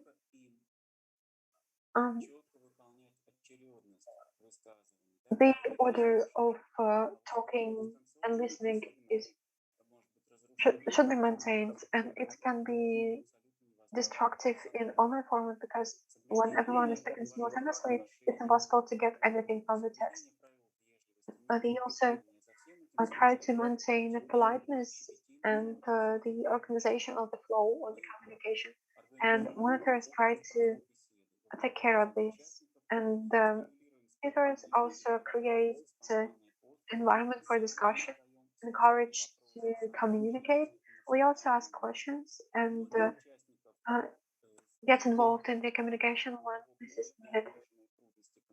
When someone has more problems, they should be supported in more general terms, and if someone is shy, they have to get some help with forming some verbal expression.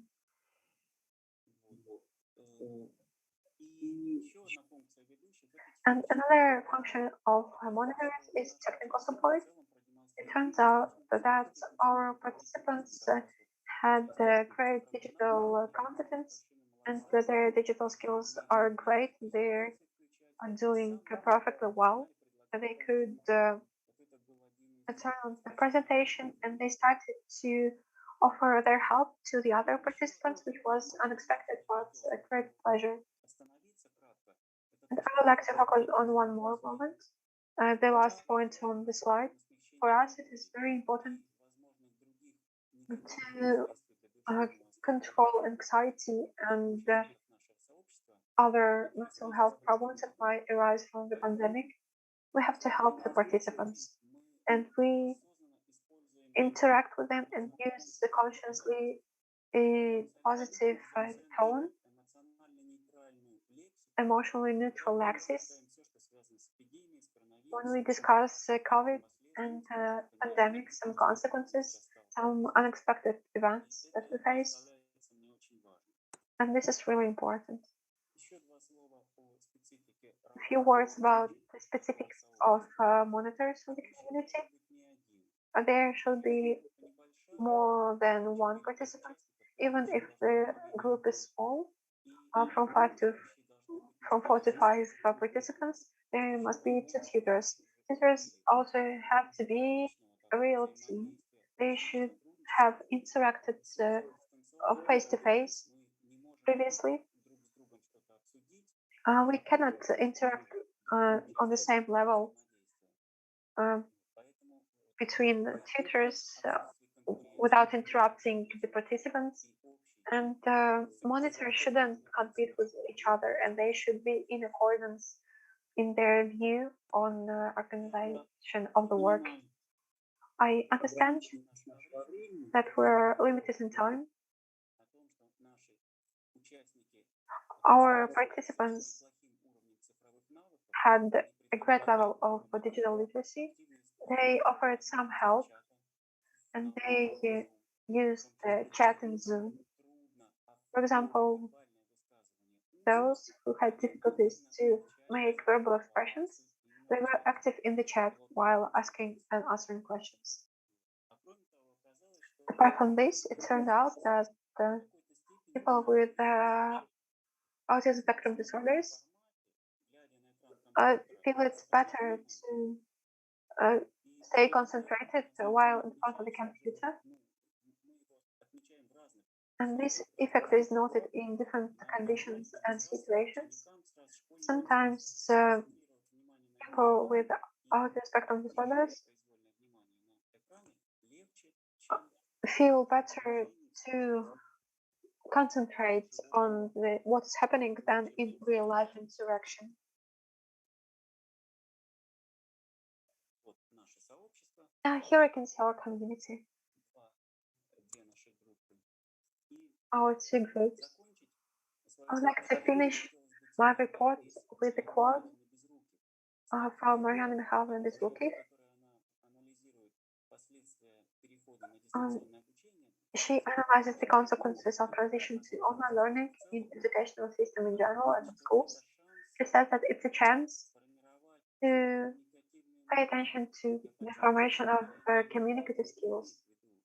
I would like to note that Mariana Mikhailovna is not noting the children with autism spectrum disorders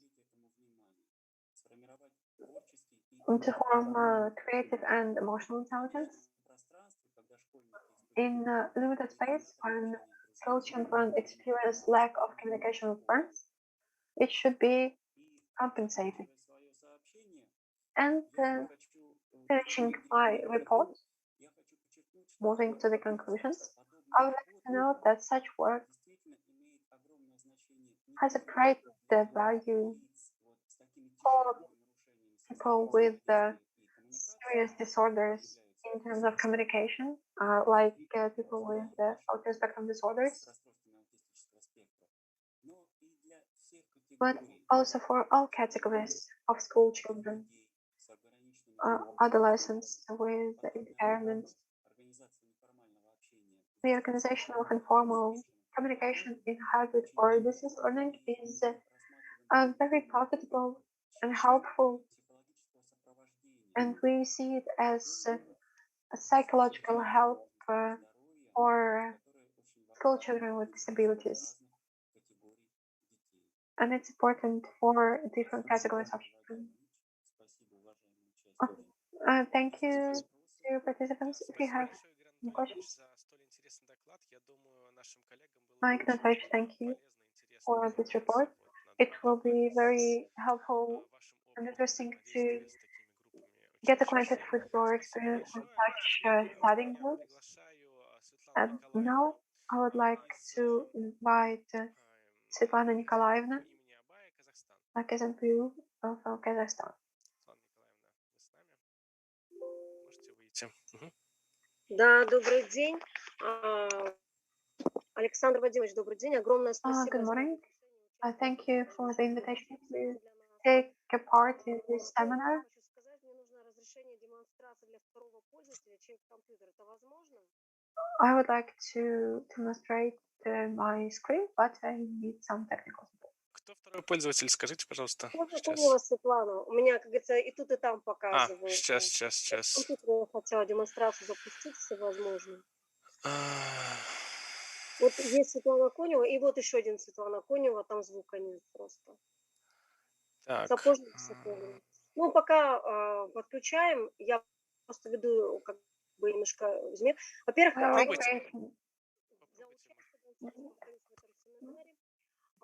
it's a pleasure to take part in the seminar. In Kazakhstan, it's a holiday. Tomorrow there will be 30 years of independence of Kazakhstan. Everyone is congratulating each other. Наверное, все-таки приятно, что сегодня It's a pleasure that after 30 years we turn towards inclusive education, because lately I faced the problems not only in our system education but in general. Попробуйте. Well, now we'll try to start the presentation. Во-первых, я являюсь профессором, исполняющим обязанности профессора кафедры информатики и информатизации. I'm a professor in informational technologies, informational sciences.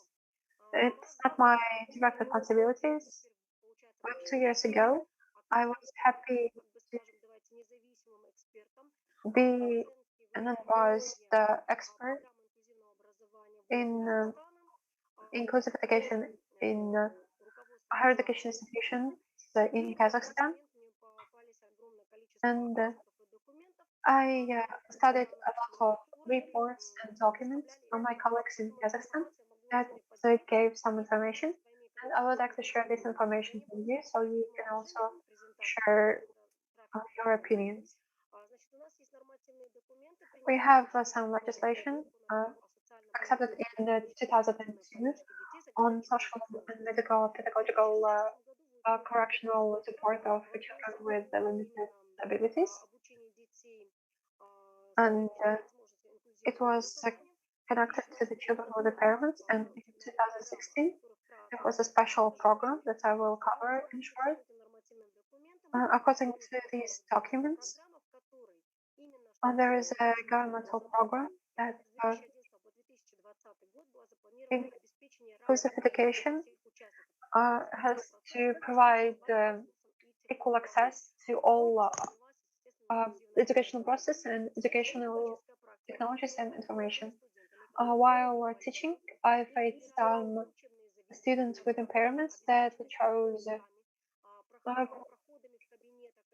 institutions with accessible facilities where they could feel free. And I prepared the students in terms of mass education and in different specializations like informational technologies. And as a young specialist in teaching, I faced the problem that these students who had several attempts were transferred, and it's not a cheap experience to educate children with impairments. Nowadays we have certain tasks in business accountancy. We built a special elevator inclusive routine for impaired students, and nowadays we see that in Kazakhstan there is an implementation of tasks connected to inclusive education. Nowadays we have 12 pedagogical institutions in Kazakhstan. I've studied programs of these institutions. There is a specialization connected to inclusive education, and there is a special discipline, inclusive education, and I will introduce you to this. It's called organizational managerial basis of inclusive education. It's taught in the 5th semester of the third year of education. The task is to make students acquainted with inclusive education. I will go into details, and the main task is to form the comprehensive understanding of the system of inclusive education and special services. Dear colleagues, in this year, I faced an inquiry that an institution in Kazakhstan voiced that they tried to get grants for inclusive education, but they never received an answer. What is connected to the legislation in inclusive education? Well, they should be just adhered to. What could we do as an open institution? We could offer some methodology, and these institutions, private ones, for example, that tried to get help from us. They wanted to implement some pedagogical programs or to implement some points of inclusive education. I would not cover all the skills. You can see on the slide how I see it. Accordingly, we had to solve the questions not only with the methodology of inclusive education, but also the implementation of international informational technologies in education. But as we see today, pandemics. By the way, you can see the program on the slide. Pandemics turned us scientists and teachers to the inclusive education. We managed to see how children with impairments could be educated at home equally as non-disabled children. And at this moment, we saw some drawbacks that we as teachers are not ready to educate all of the children. We do not have all the methodology. and then not enough digital competencies. In relation to this, in inclusive education, there are 5 main directions. These are models of inclusive education that are built on the basis of national experience, including Russian experience. And I've reviewed the references, and there is a dissertation published in Russian Academy of Teaching. I would not recall the author, but nevertheless, there's a lot of enlistment of experience of Russian scientists in inclusive education because we actively worked in Soviet Union, and despite the wishes of Western scientists and politicians, education in the world is trying to follow the pace of Russian education. I would not like to offend my foreign colleagues. And the second factor is organizing the inclusive development, inclusive education, and creating some psychological support. Also, it's connected to managing inclusive education. And what do we have in Kazakhstan? On the basis of certain schools, there are some laboratories as the ZK School of Scientific and Practical Center. And also we have school psychology, the cabinet is being opened. And I have a table of 12 Kazakhstan institutions on the basis of my criteria. And it's applicable to my vision. Well, to my disappointment, my institution was the third one. Also, Women's State Pedagogical University offers great solutions, and we carried out some unbiased expertise. And our university took this into account and started to promote certain positions and methodology. At the moment, this work is carried out by pedagogical and psychological faculty, as far as I know. And these practices will be implemented because there is a scientist with a colossal experience. And I suppose that Moscow State Pedagogical University will share their ideas with us and their skills in the sphere of inclusive development. And all of this is remarkable and it is possible to be implemented. But I think that we'll be successful if we informaticians will develop in the sphere of information inclusive development, and if we consider peculiarities of the children, and if we attract our own methodology and will offer our method not for these children only, but through education in general. And this is my vision. There are trends. There is a weak relation of preparation in inclusive education. Also, pandemic made us turn to inclusive education, and technologies has to solve problems and tasks in educated children with special needs. Спасибо большое, Светлана Николаевна, за столь Thank you, Svetlana Nikolaevna, for such an interesting presentation поделились and for sharing such a useful experience with our colleagues. приглашение и Thank you for admitting the invitation and taking part in our conference. сообщить о том, что мы не успеваем.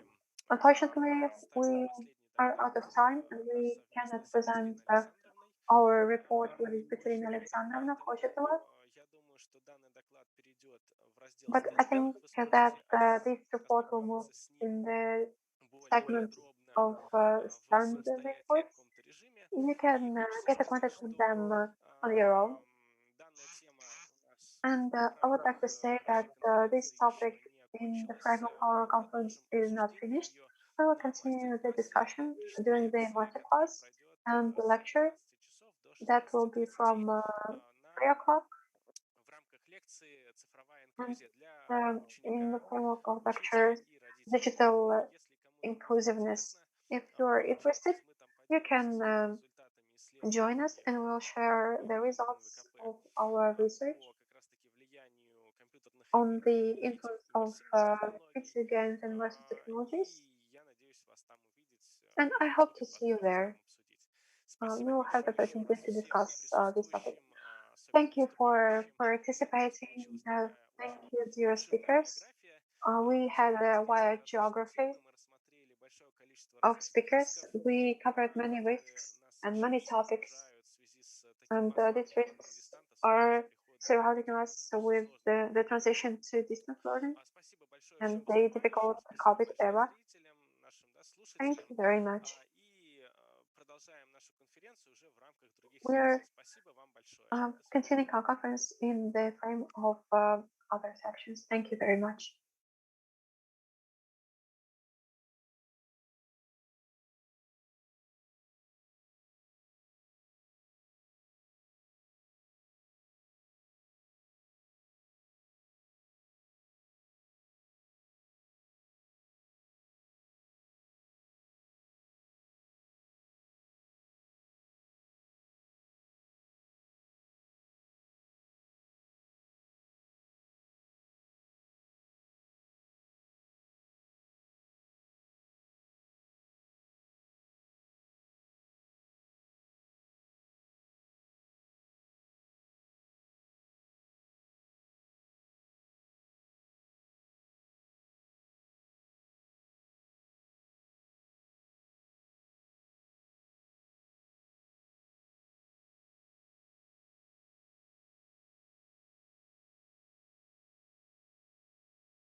speakers of this section dedicated to values, sciences, and technologies of education of special needs children in the modern world. I'm very glad that in this difficult time of the epidemic, thanks to modern technologies, we can have these conversations, we can present the results of our research. During our section, we will discuss the topics concerning social inclusion, helping children during difficult times of their lives. We'll look at questions of individual tendencies and the particularities of education of special needs children in culture and arts. I would like to wish everyone a productive day, and I would like to pass the word to my co-moderator, to Irina Dymakova, a doctor of pedagogical sciences, president of psychological anthropology, the vice president of the Russian Society of Janusz Korczak. Irina Dymakova, pass the word to you. Thank you very much. Dear friends, I am very happy to see everyone. I think that this composition that we have today at our section gives way to hope that we're going to have a very interesting time. I wish that every one of you will be having quite a productive day and will again be productive. And let us begin.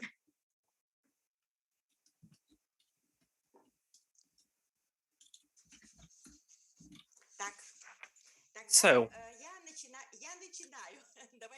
I'll begin now. Let us begin, and I am the first, actually. The first paper at this section will be presented by Rosa Valeva. I think that many of you know her, and we know quite a long time already. I'm glad that she has decided to join us.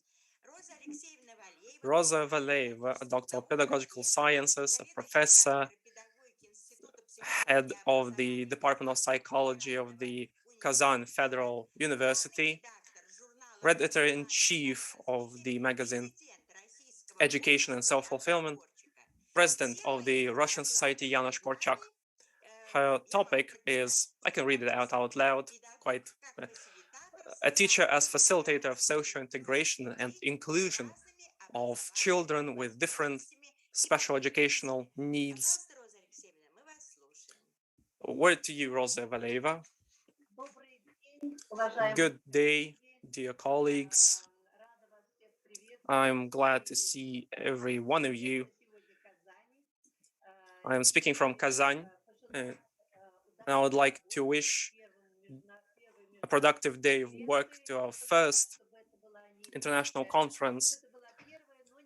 I would actually like to wish that this is the first, but not the last conference that we have like this, given that the topics that are up for discussion are very, very important, especially in the modern world. As a small taste for discussion of the problems that we have today during our session, I put forth the idea of a paper. My time frame is quite small, it's 10 minutes, and during these 10 minutes, I have to propose the key ideas. I'd like try to do this. My topic is teacher as a facilitator of social integration and inclusion of children with different special needs. Today, in our schools, given our current circumstances, we need creative teachers who, among other teachers, will be quite sympathetic and tolerant in regards to the child and teen in question. We need teachers who understand that all the children are quite different, who understand the particularities of psychological development, especially when it comes to children with different educational needs and possibilities. These children cannot get rid of these special needs and possibilities. It's up to the teacher to actually morph the educational process to help accommodate these children. A teacher in the modern world is not the one who teaches, but a person who understands how a child develops and learns and so. A true teacher understands the life of a child as its own and would always help the child to grow spiritually. And a teacher grows in the same way together with the child in this community of children and adults alike. So it's not just a knowledgeable person can become a teacher, but a person that is capable of self-fulfillment and creativity as a whole. It's not enough to just be personally whole and be educated to be a good teacher. It is also important how much the pedagogue or the teacher capable of feeling the particularities of a child and how much that person is ready to provide everything, every possible condition and responsibility. Since to help a child to grow as a person means to be a facilitator. That's from an English verb, to facilitate. Sergei Bratchenko delineates a few key features of a teacher facilitator as the ability to understand, the ability to respect, and the ability to help and support. I want to speak about the ability to understand. This means that a teacher has to understand the child as a person, but not as through the certain stereotypes or standards. A teacher must understand the internal emotional state of a child to build contact with the child in question. And that means that a teacher, it's not enough for a teacher to just have rational understanding of a child. This person in question must be sympathetic or must have a lot of empathy. But providing this function is impossible without proper direct contact with a child, because this means that a person should not just be the informative side of speaking and talking to a child, but also the psychological part of it. It is important to note that this exchange is one of the most primary ways to facilitate this child to develop. As of right now, our pedagogy starts to build on the concept of joint activity, where a teacher must have their own charisma and different methods of facilitating growth in the person, and children themselves actively participate in this joint process of activity to grow as a person, to grow emotionally and psychologically. These are quite important features. It is important for a teacher to understand the value of a person, the value of a child. This leads to the ability of accepting or acceptance. This is a very important part of the psychological process. That means that a teacher understands and accepts the child for who they are. I would like to quote of Janusz Korczak. He said, "In working with children with special needs, there is one proverb. You speak that you're a cock, but be one, but don't stay on the same end." This is the understanding of a child and accepting one. A teacher like that, a teacher facilitator, will move away from evaluating the personality of a child, but will accept the child as a whole with the good and the bad. These ideas lead to the fact that we should not just condemn a child, but we should accept them for who they are. And this is a real test of how prepared a teacher is for their activities. Speaking of other abilities, which is the ability to respect that Sergei Brochenko delineated earlier, I would like to speak.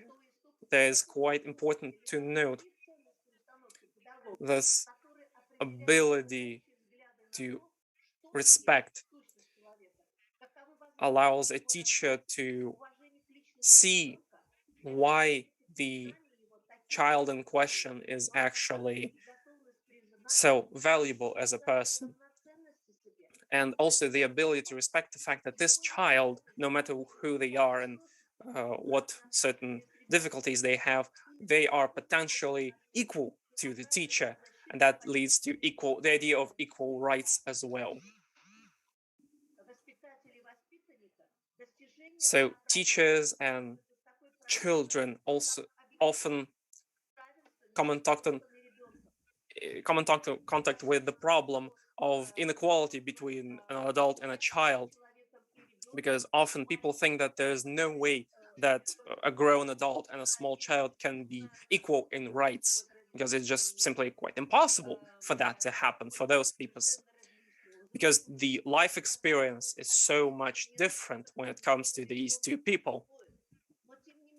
But nevertheless, to humanize the teaching process, to develop the educational environment, a lot depends on how much the adult is ready to admit that this child is equal to the teacher in question.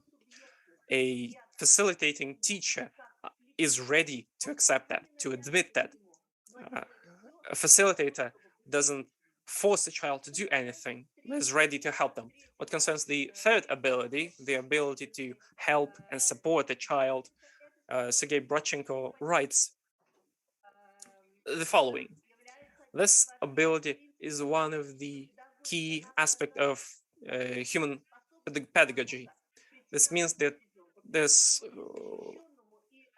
defines the idea that the teacher is ready to understand that a child is a vulnerable creature. It's not only a system of actions of conflict resolving or preventing those in question, it's also the creation, a system for the child to resist certain negative impacts and negative influences coming from outside.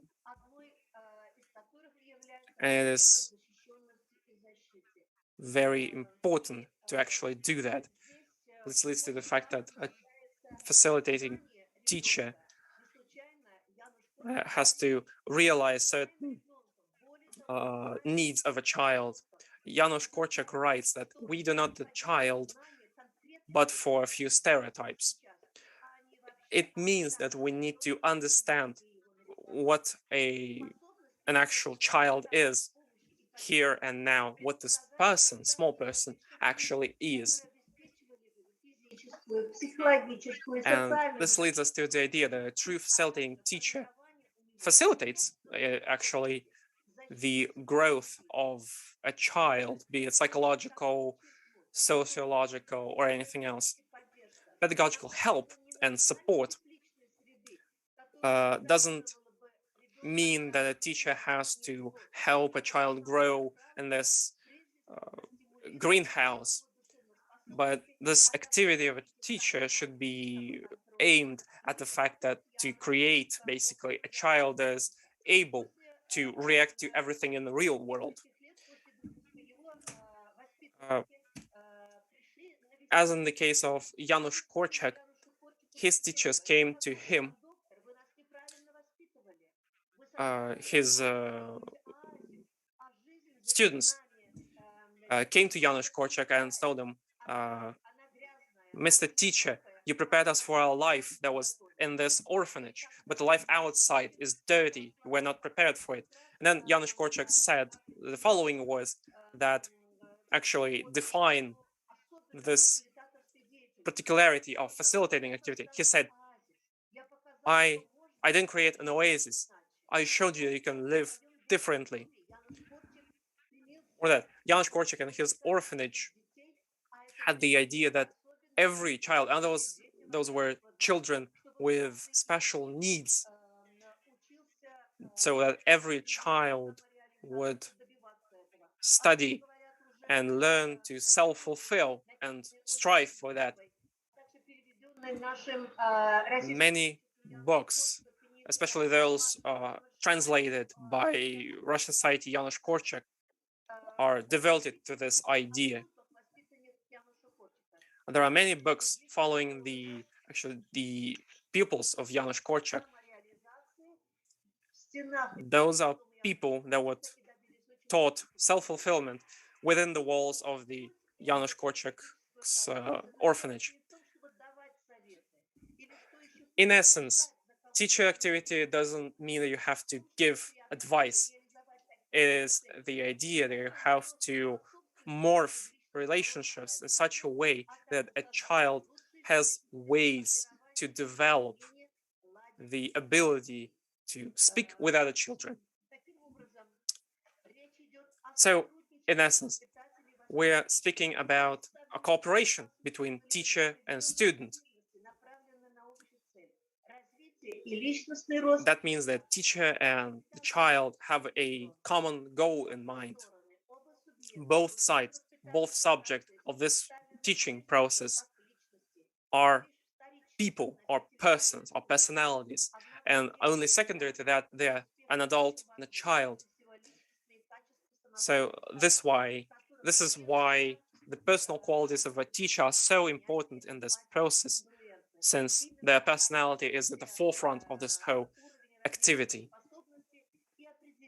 So that's why we need to evaluate the level of these qualities.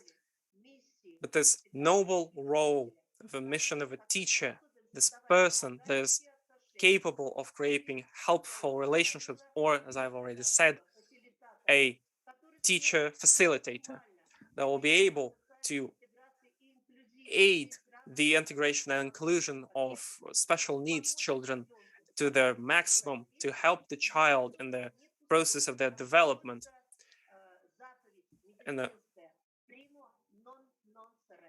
prima non nocere, there is the key principle that a teacher has. Dear Rosa Valeva, thank you very much for this paper. Such an emotional paper, actually. Thank you very much. Now, I would like to give word to our second speaker. This is Edita Yanushevska, Doctor of Pedagogical Sciences, Professor of Christian Warsaw School, Head of Didactics Department. This is our guest from Poland. We're very glad. The topic in question is Polish schools for refugee kids with special needs. Edita, we are listening. The floor is yours.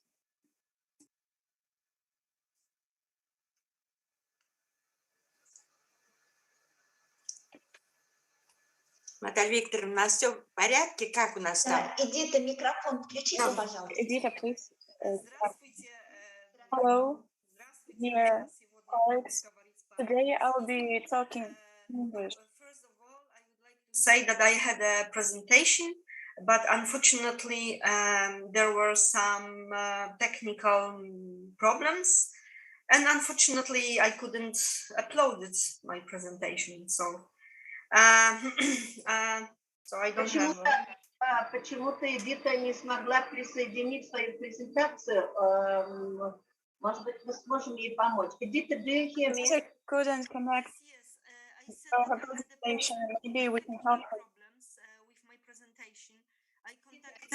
I contacted with a man from the conference, and we couldn't upload it, my presentation. We had some problems. I don't know. It was like on Monday.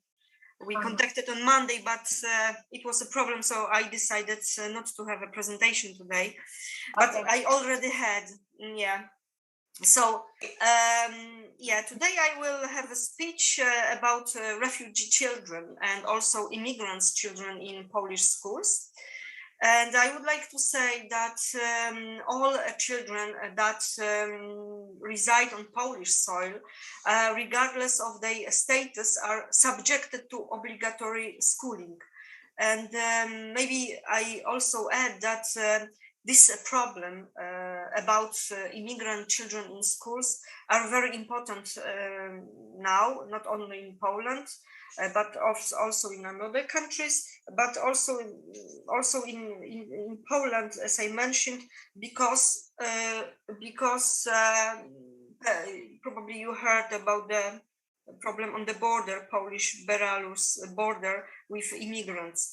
So so as I mentioned, that all children are obligatory to schooling, and that includes also who are staying in Poland illegally. And the Education System Act from 1991 guarantees that all children of school age gain the right to use primary and secondary education, free of charge. That's important. And children aged 6-7 to 18 are obligated to attend full-time education. And also refugee children are obligated to attend a school if they don't have certificates or other documents to prove which year that should enroll in. They have to take an entry exam. I would like to say that in 2001, so 20 years ago, only 10% of children, but it's important, children staying in refugee centers, right, were in full-time mainstream education, only 10%.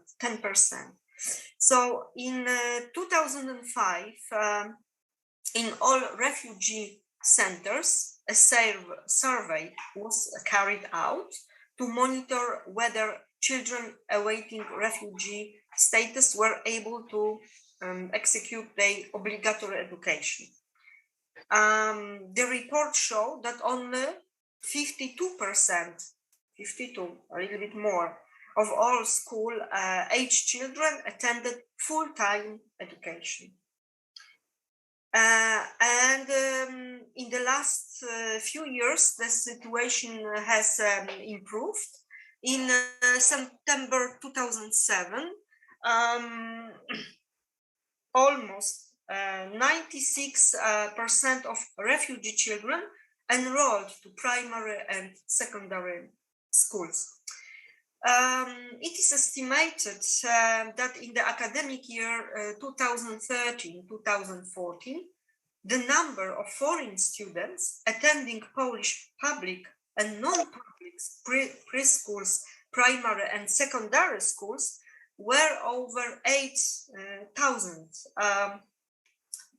It's important to add that there are both refugee children of individuals awaiting a refugee status, as well as individuals who were granted permanent residence permit in the Republic of Poland.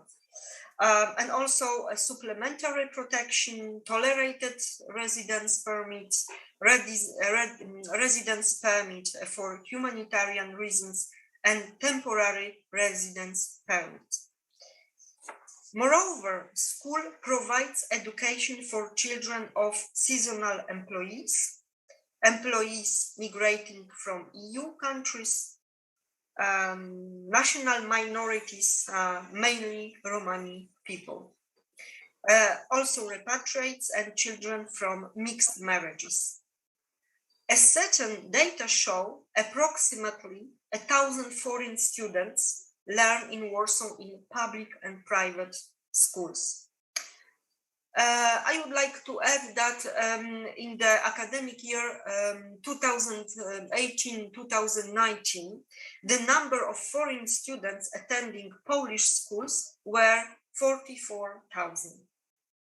So in the last years to Poland came refugees and migrants, immigrant children, mostly from Ukraine, Belarus, and Vietnam. In 2019, there were more than 51,000 of foreign pupils in Polish schools. And there are two paths of support for refugee children who don't know Polish language or who know it at a level which is insufficient to benefit from education. And this includes additional free Polish language education in the form of additional lessons and also additional compensatory lessons of a particular subject for a period of 12 months. In Polish schools, we have assistance for a person speaking the language of the student's country of origin, employed as a teacher's assistant, for instance, as a culture assistant by the principal of the school for the period not longer than 12 months. Such a person, as school practice reveals, can also be employed at school with the financing received from a non-governmental organization within social, education, or integrational, educational, social, and integrational projects. In such a case, the function is called a cultural or intercultural assistant. But in fact, the tasks of such an employee are the same as persons who assists, supports the teacher, that is, among others, provides support in translation and doing homework, mediates in contacting the pedagogical staff and the students' parents, helps with solving cultural-based conflicts. A cultural, intercultural assistance job is still a rather innovative form of support for culturally different students, their parents and the school, as well as the local environment.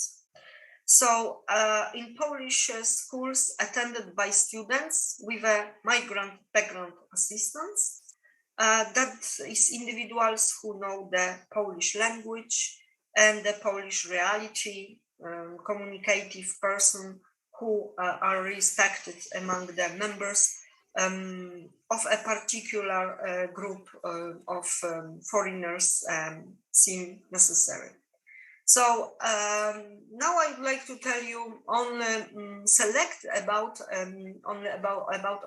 selected difficulties with working in a multicultural classes. First, I can say that one of difficulties is the misadjustment of the educational requirements of school to the cultural and religious needs of a child. So it's a lack of multicultural educational curricula. Then there are insufficient multicultural competences of teaching personnel. That's also very important. The third one is the lack of knowledge of teaching personnel relevant to the situation in the country of origin of a student and the causes of this student's migration. The fact that teachers and guidance counselors are not acquainted with the legal, social, residential, and psychological situation of a foreign student and his or her family. The lack of educational materials dedicated to work with a student representing a different culture. And the next one is the lack of qualified teaching personnel able to teach the Polish language as the second language. Difficulties in the system of assessment of foreign students, and also repeating years by immigrant students, and also the low learning outcomes in the examinations at the end of middle school. Another problem is the insufficient contact of teachers with foreign children's parents, or the lack of it. The language barrier, the fact that foreign students don't speak Polish, or that they have only reached a very low level of this language. The frequent drop out of students, the low level of attendance in classes, presence at school not reflected in presence while a given lesson is conducted, aversion, resistance to participate in extra classes organized by the school, educational problems connected, among others, with culture shock and also disorders resulting from the trauma of war, not being prepared for lessons, like lack of notebooks, school books, and school accessories, disturbing a teacher while conducting a lesson, arriving late or not arriving whatsoever for the first lesson of the day, and also leaving school, principally because of leaving Poland without notifying teachers, and conflicts with Polish peers.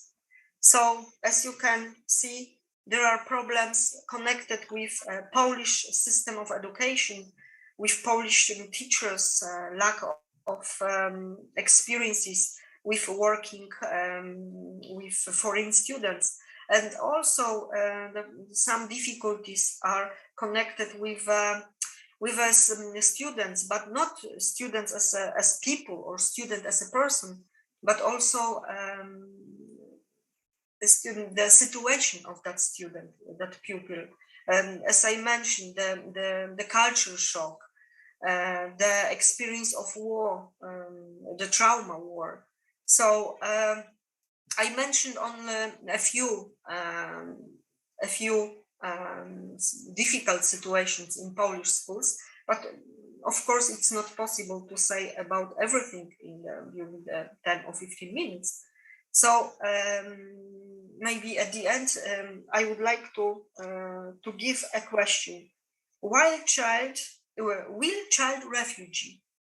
refugees who experience violence of war and whose only dream is to live yet for another day, find their way in Polish society, in Polish schools? That's a very important question. And we, educators, pedagogues, social workers, should do everything to help them find a good and safety life in Poland and of course in other countries. So thank you very much. Уважаемая доктор Эдита Янушевская, большое Dear Dr. Edita Yanushevskaya, thank you for Dear such Edita a Yanushevskaya, profound thank you very much analysis for of the such a deep situation analysis of immigrant children in how education Polish is schools. This is very conducted interesting to child refugees in experience Polish. for everyone. This is a very Thank you important very experience much. to all of us. Now, Right now, I would like to give I want word to give the to floor Irina Dymakova, to Irina Doctor of Pedagogical Dymakova, Sciences. Doctor of Pedagogical Sciences in the School of the Institute for Childhood in Moscow State Pedagogical University and the President of Russian Society of Janusz Korczak. The topic is from integration to social inclusion, space for childhood in integrated Korchak camp, our Irina home. Demakova, please, Floor you're is welcome. yours. Thank you very much. I'd like to load up presentation, so I believe someone else will do it. Some special service, as I take it. I don't know, how should I go, Natalia Babkina? Oh, I think, oh, yes, everything is online already. And so, I'm gonna just speak out loud. I'm not going to go through the pages, right? I'm gonna try though. Irina Demakova, please just speak when the next slide is in order and we'll do everything ourselves. Oh, thank you very much. Well, you can already go to the next slide. Yes, thank you.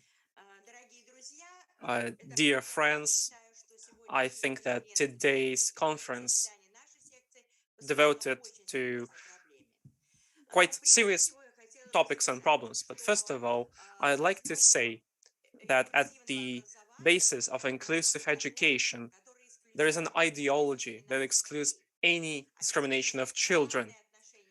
It fosters equal appreciation of every person who has special educational needs. I'm not going to read everything because I have a little bit less time than I thought, so I'm going to really focus at the end. Here, I'd like to point out that it's quite new to me. It's not the children who fail, it is the system that excludes children, and inclusive approaches allow us to help and support such children to be successful. It gives them possibilities to be successful in their lives. Next slide, please. On the way to inclusion. Today, I would like to speak a little bit about the experience of creating this integration for children of different social groups. The key topic of my paper is to speak about such an experience. Where our experiment takes place is actually the International Integrated Korchak Camp called Our Home. The time of the experiment is 1993 to 2021, 30 years actually. The participants of the experiment, we have children of different social groups. We have children without any disabilities from well-off families. We have children with certain health conditions that are disabled, for example, that are visually impaired, hearing impaired, those that have autism disabilities or with different disorders. We have also children from other countries, as you can see. All of this happens in our camp that is called Our Home. You know that Our Home is one of the orphanages of Janusz Korczak. As you can see, today there's quite a lot of people that touch upon Janusz Korczak and Poland. This is a project of the Russian Society, Janusz Korczak, and maintaining the activity of this camp, there are three key ways, three key paths that this camp has. Next slide, please. Thank you. As you can see, the key ideas. Camp Our Home is a Korczak's house. It means that the ideas of Janusz Korczak is at the base of this camp. Our camp is international because it's not only that teachers of different countries that take part in this camp.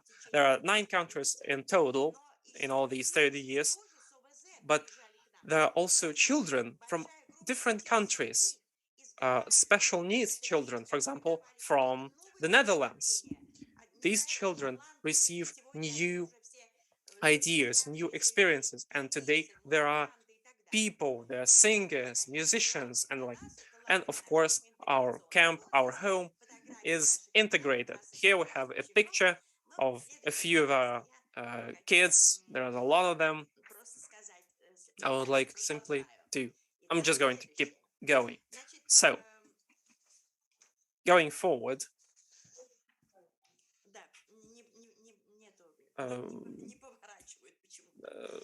next slide, please. But okay, yes. Oh, first of all, why is it Korchak's house? You know what's interesting? You would think that ideas of Janusz Korczak, but there are children that are visually hearing impaired, and there are also normal children. The reaction to his pedagogy, to his ideas, is entirely the same. It's very dear to children. Everyone accepts that. There is no difference at all. And I'd like to say, as Rosa Valeva has already spoken about Korczak, I'd like to quote one phrase of his I really adore. Janusz Korczak, doctor, writer, teacher, his whole life is some sort of pedagogical evangelical, which prospers the idea of a child. And so working with children during all this time allows us to understand how much of an insight Janusz Korczak actually had. He didn't have any children with special needs. He had orphans. But the approach is the same. Next slide, please. So this is the ideology of Janusz Korczak that we have at our camp, and children love it. We also conducted experiments. We've conducted surveys, given them tests. Any child loves and understands these ideas. It doesn't depend on whether the child is with or without any disabilities. The idea is that childhood is not just being prepared for a future life, it is life as it is. A child is not a future person, a child is a person right now. Children really adore this. And children actually like when you speak to children about rights. The key type of communication in our camp is a dialogue. The key principle of communicating between teacher or educator and child and pupil, that means forgiving. This is acceptance. This is what Rosa Valeva has already spoken about. Korczak said that there are no children. There are people with different ideas of understanding, different sources of experience, different aspirations, different senses. And this is the key constitution, basically, of our camp. I'm not going to speak at length about the international, because yes, the camp is composed of a lot of countries. And that means that this space that we have developed in the course of 30 years already is very important. And as I've already said, we have children from the Netherlands. Please look at the faces of these children. I came to the camp and everyone must touch me a little bit because it's just a tradition of ours. It's quite funny. And of course, integration. Next slide, please. Thank you. As you can see, we have integration along different lines. First of all, it is an age integration from kids from 6 to 17. Then we have kids with camp counselors with special needs. That means that even camp counselors are with disabilities. For example, we have camp counselors who drive a wheelchair, and they just integrate themselves quite perfectly into the life of our camp. Next slide, please. So how does our integrated camp live? And what do our children especially love? Kids with special needs included. We don't have any teams, we don't have any units. We have families of 10 or 15 people. And every family includes normal children and children with disabilities. And this fosters friendship, and this friendship does never end. Even 30 years on, no one has left the camp. There's this amazingly big column of friends. We don't have any camp counselors. We have mom and dad. This is some sort of a role-playing game, but the kids like it because it's warm. And children, when they answer the question about what do they like or they don't, they actually write about this. And this is very warm. Every turn, we have daily activities, different celebrations. We have concerts, there is music all around. We have camp gatherings and the like. I would like to say that if our last camp this summer, we are the only country that kept on conducting these camps. We haven't missed a year. And we had, for example, 100 people in this camp. I would like to say that whatever event we name, every person out of this 100, no matter their health condition, took part, a complete part in this event. You do understand what this gives a child. It gives them experience. It makes a child feel special. It feels them that they matter. So, next slide, please. Many types of work that we use here in the camp is actually what Korczak has conducted in his orphanages. We have a parliament, which means self-regulation, as you can see on the slide, and we pay a great deal of attention to how Korczak interprets the idea of child rights. As you can see here on the slide, this is the direction we work in with children. Their intellectual development, of course, we have children with special needs, but we work with their intelligence.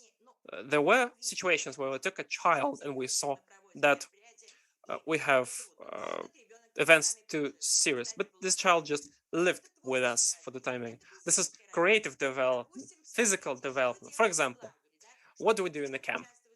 What do the kids take part in? They sing and they dance, they play the guitar, play the flute, they learn foreign languages, they speak with their camp counselor, who actually are naturals at German or, for example, any other language. For example, we say that today in the camp we have some event. So we have an announcement in Russian, in English, and Braille, and children who use Braille, they can immediately read that and understand the announcement. So you understand that this integration of children, it penetrates everything that happens in the camp, every single activity, every single day of our lives. So here we have the educational results. As I said, we conduct experiments all the time. We have already defended many doctors' theses and many candidature works concerning the results. And here I would like to say, we conduct service. We have two services, entrance and an exit.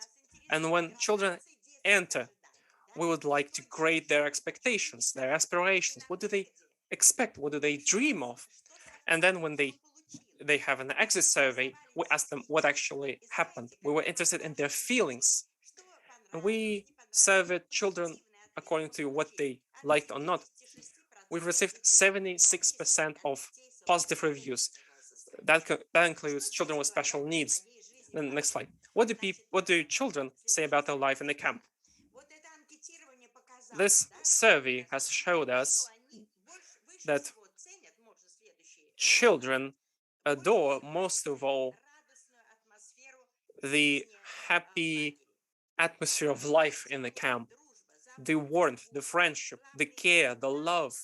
The key results is that children receive new experience of accepting themselves as different. They understand themselves. They just learn themselves. And I would like to finish, if you could turn a few slides forward, and once more, and once more. Yeah, here. You know, one of the ways of receiving scientific data are the letters of these children. So we have Sveta Kotova. It is a blind girl. This is, I think, one of the key achievements of my life. She was camp director. Do you know what it means? It's such an important step in her life.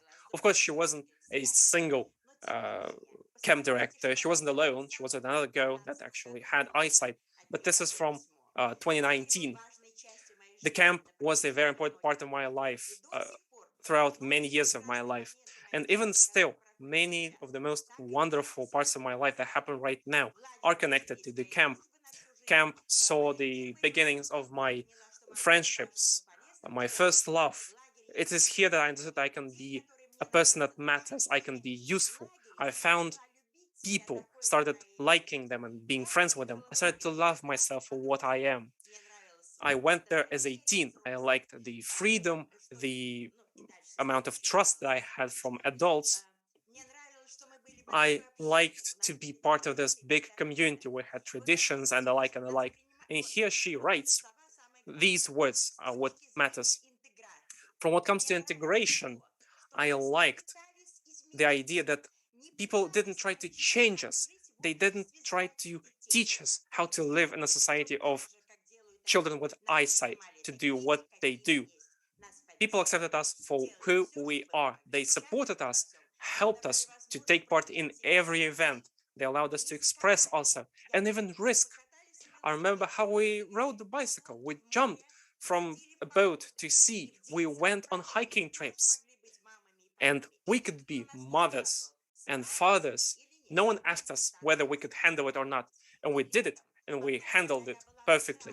And then the next summer, when I was a camp counselor and camp director, we created situations in which children with visual impairments had the ability to do something together. They were happy, they were sad, they lived. Thank you for attention. Thank you very much, dear Irina Demakova, for your emotional paper. This is an outstanding experience. What you get. Thank you very much. And now it's my turn. So I'd like to present. Actually, Natalia Babkina should have done that, but please excuse me for this. Now we are passing word to two reporters, as I understand it. First of all, to Natalia Babkina, the director of our section, Doctor of Psychological Sciences, head of Laboratory of Development of Children with Psychological Development retardation. And then we have Vilshanskaya, if you could say. I will present my colleague. Thank you very much, Irina Demakova, for your presentations.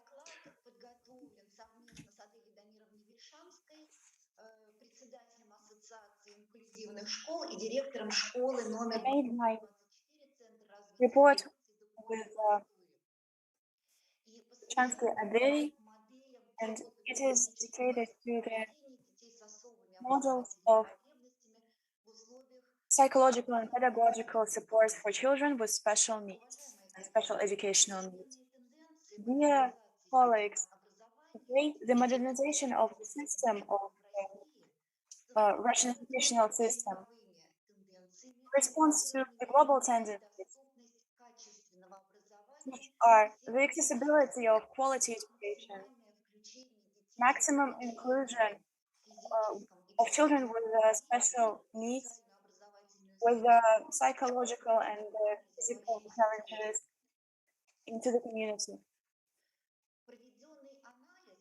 The analysis statistics in the education of children with special needs in the period of 2021 in regions of the Russian Federation show that showed how improvement and special education corresponds with every social group. This data seen on the right diagram. The statistics show that in Russia, every year, there are more and more children with special needs who are educated in the conditions of inclusive education. Our main aim is to make this process methodologically supported. Inclusive educational process gives an important role to psychological and pedagogical support. It provides complex integrity of support for children with special needs and their families. At the slide, you can see the main principles of the organization of psychological and pedagogical support for children with special educational needs. The complex of this methods supports the activity of experts and teachers while creating the direction of education of children and in main progress of this activity. Support must be organized the way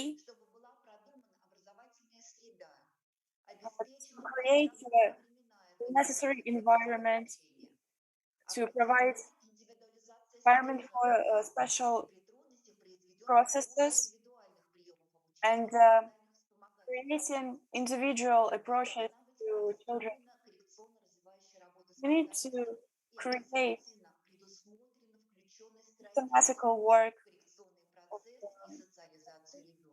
and include them into the integrated process of socialization of the child.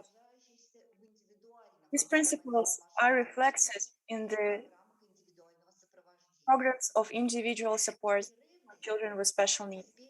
Integrity creates prolongation of the methods of correctional works and methods of correctional work. Pedagogical and psychological support creates special models of by specialists. This support in inclusive schools is carried out by services of psychological and pedagogical counsel.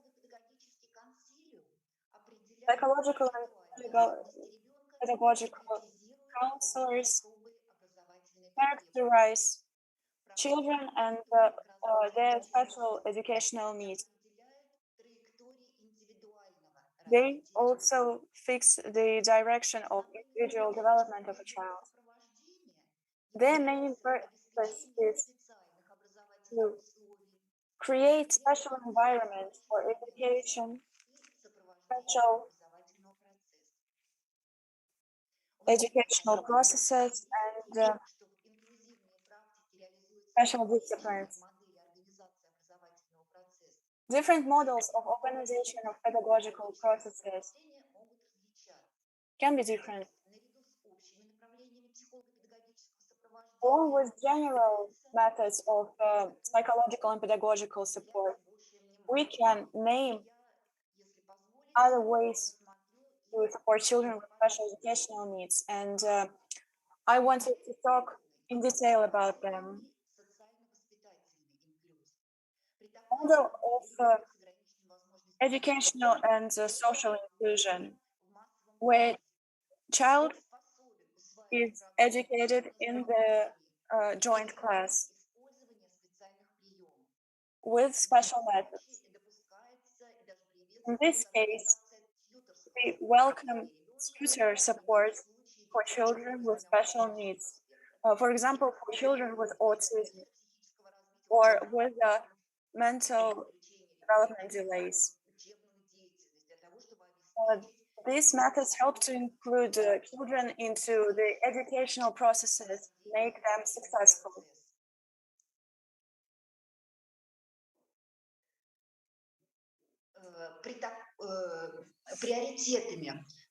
The priorities of psychological and pedagogical supports in this case are the creation of adapted environment and building communication of the child with their peers, including the child community, as well as fixing individual approaches to education, taking into consideration special needs of a child.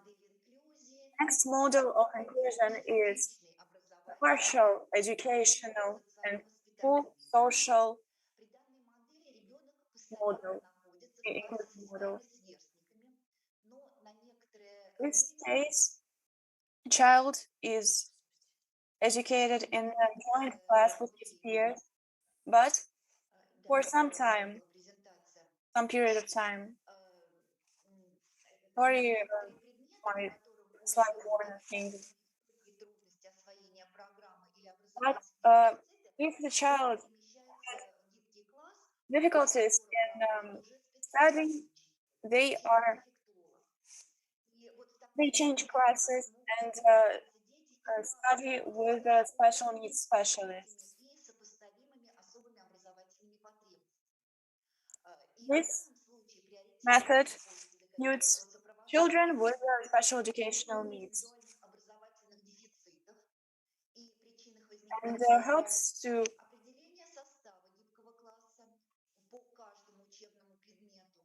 Проектирование гибкого расписания с учетом make особых special timetables, appoint special doctors for children, and find programs that suit children with special educational needs.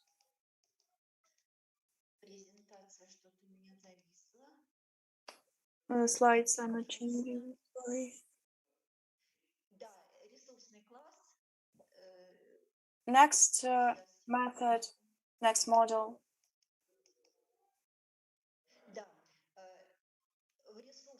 Is the resource class, which provides a model of partial psychological and pedagogical assistance to introduce children to educational environments by creating a report zone. When children assist part of classes with their peers, part of classes. This helps to create adapted environment and individual and shows individual characteristics of children with a special educational needs. Partial social inclusion model. In this case, a separate autonomous class is created, which is assisted only by children with special educational needs. The resources of special education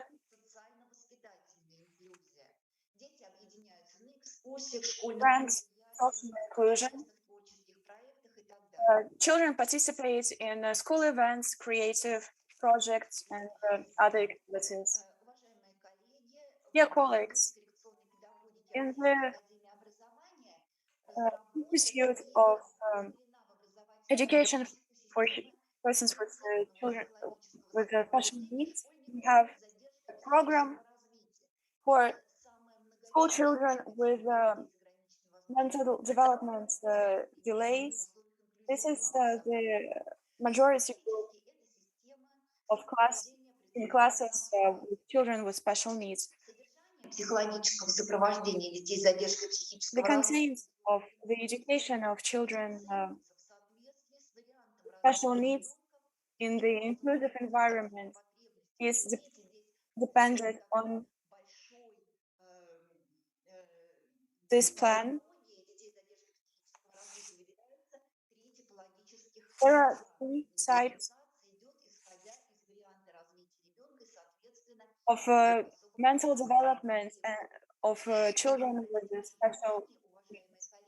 And I wanted to point out that this individual approach is realized not only to the child, what's the child with the mental delays, but also to the parents and teachers of the child. So this is collective psychological and pedagogical support.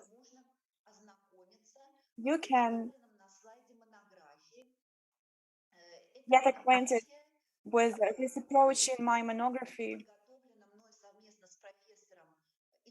It was written by me and my co-author Igor Korobeinik. You can find this monography by scanning the QR code on the slide.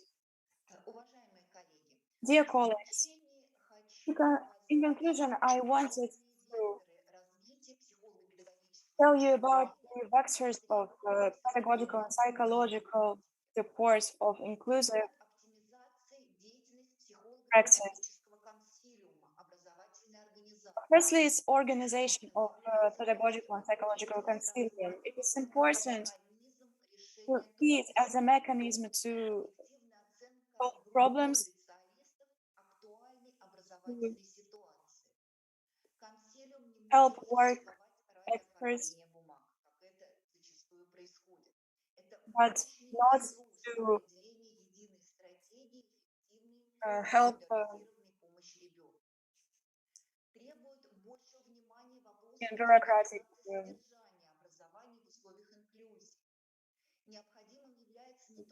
individualization in education and special environment and creating special environment, which is very important for children with special needs.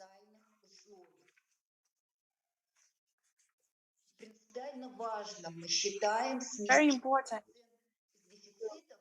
make an accent on the development of a child,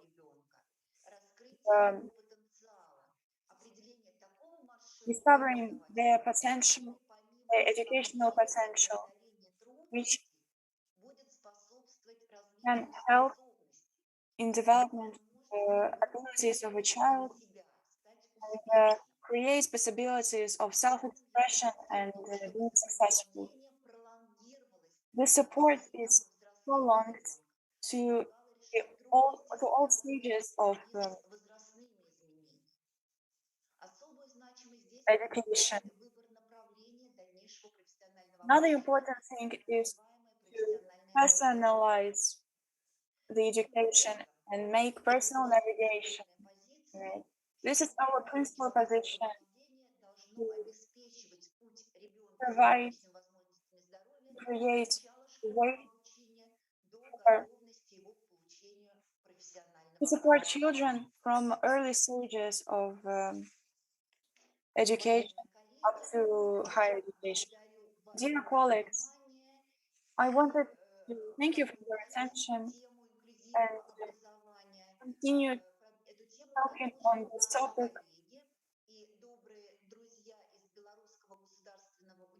This topic will be continued by our colleagues from Belarus University, Doctor of Psychological Sciences and Social Sciences, and Alex,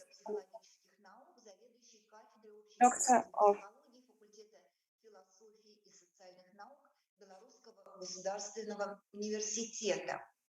Representative of Philosophical and Social Studies Department of Belarus State University.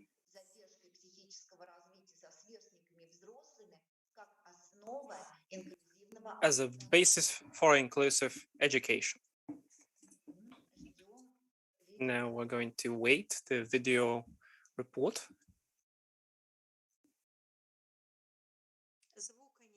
There's no sound.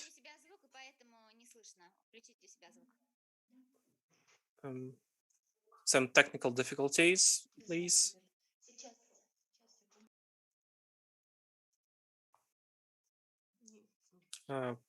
Currently working out some technical difficulties with the sound. Dear colleagues, please a bit of attention and a bit of patience.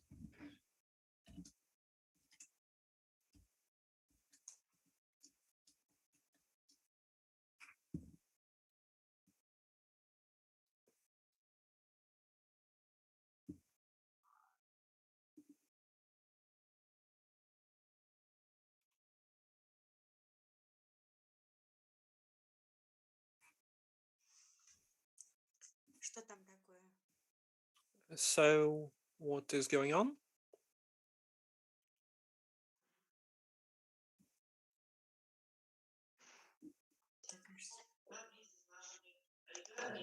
Программы Юлия и стараемся теперь для наших. Да. За такое.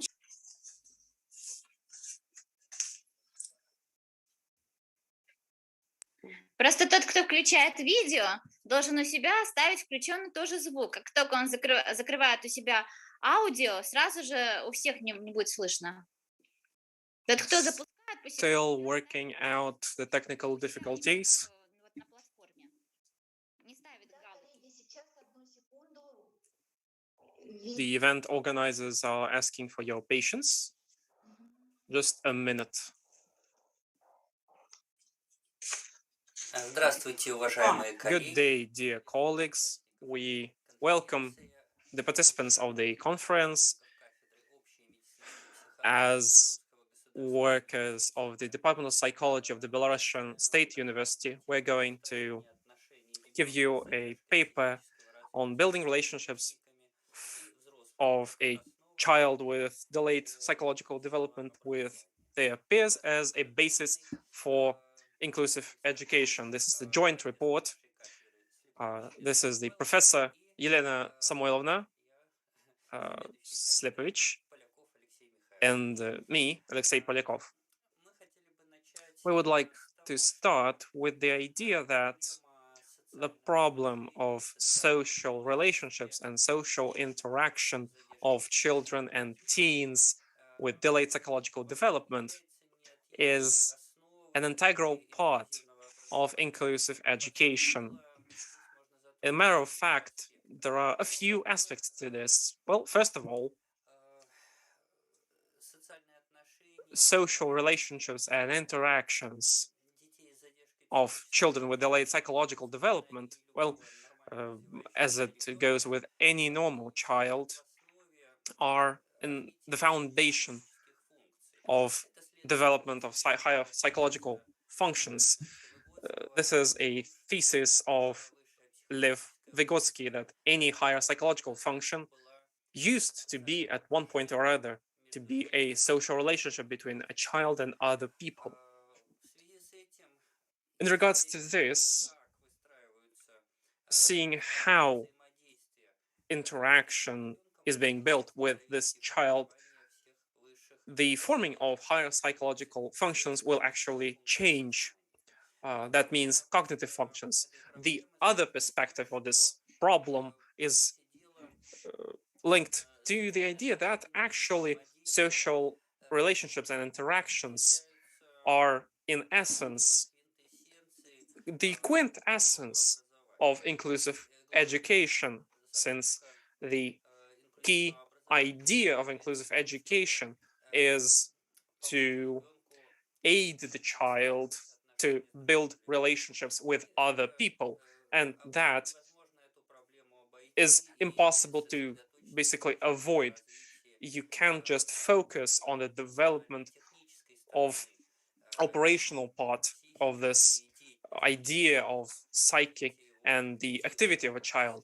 You can't just develop its cognitive functions. Moreover, the development of cognitive functions in itself is secondary to how relationships and interactions are built between this child and its environment. The social situations of development point to this, which was formulated by Lev Vygotsky.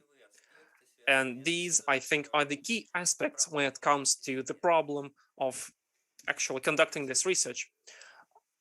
While my colleague was speaking, not only today, but I generally think a lot about the idea that if you take the very general aspect, you could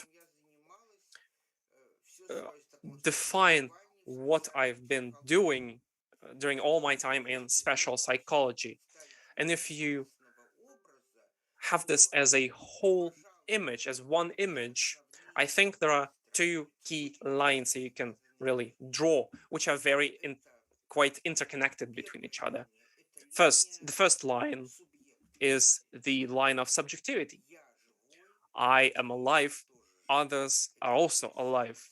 This is one of the weakest points, weakest parts when it comes to children with delayed psychological development. I think that doesn't only concern children. And the second, which is interconnected with this first position, is the problem of socialization of such children, is the problem of interaction. It's not for naught I work with my students, I read lectures on special psychology, I understand more and more the idea.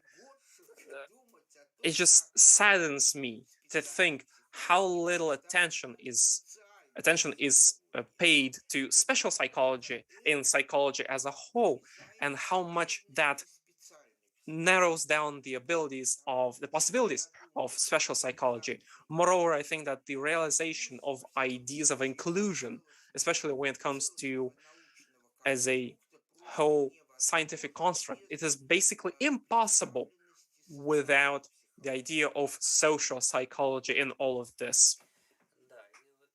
Yes, and in this context, I would like to point your attention to the problem, this one. We speak about the importance of social relationships and interactions for the development of a child, but there is also a question. What form should these relationships take? Is it possible to have some sort of perfect image of these interactions? And in this regard, to be short, the key idea is that we think actually, what's key is the building of subject-subject relationships is important for these relationships, for a child to see an animate object in another person, an actual person actually. And also it is important for the environment of a child not to see just an object in the child, just a part of something else, an element of the education process. These people should understand that this child is also a subject of any relationships, and working forward from these ideas when it comes to children and teens with delayed psychological development, basing ourselves on our experiments of many, many years, I would like to delineate a whole range of problems in this area that are in place in children with such category. Well, first of all, it is, for example, the nature of their peer-to-peer interactions, which are not of a horizontal nature, but hierarchical nature.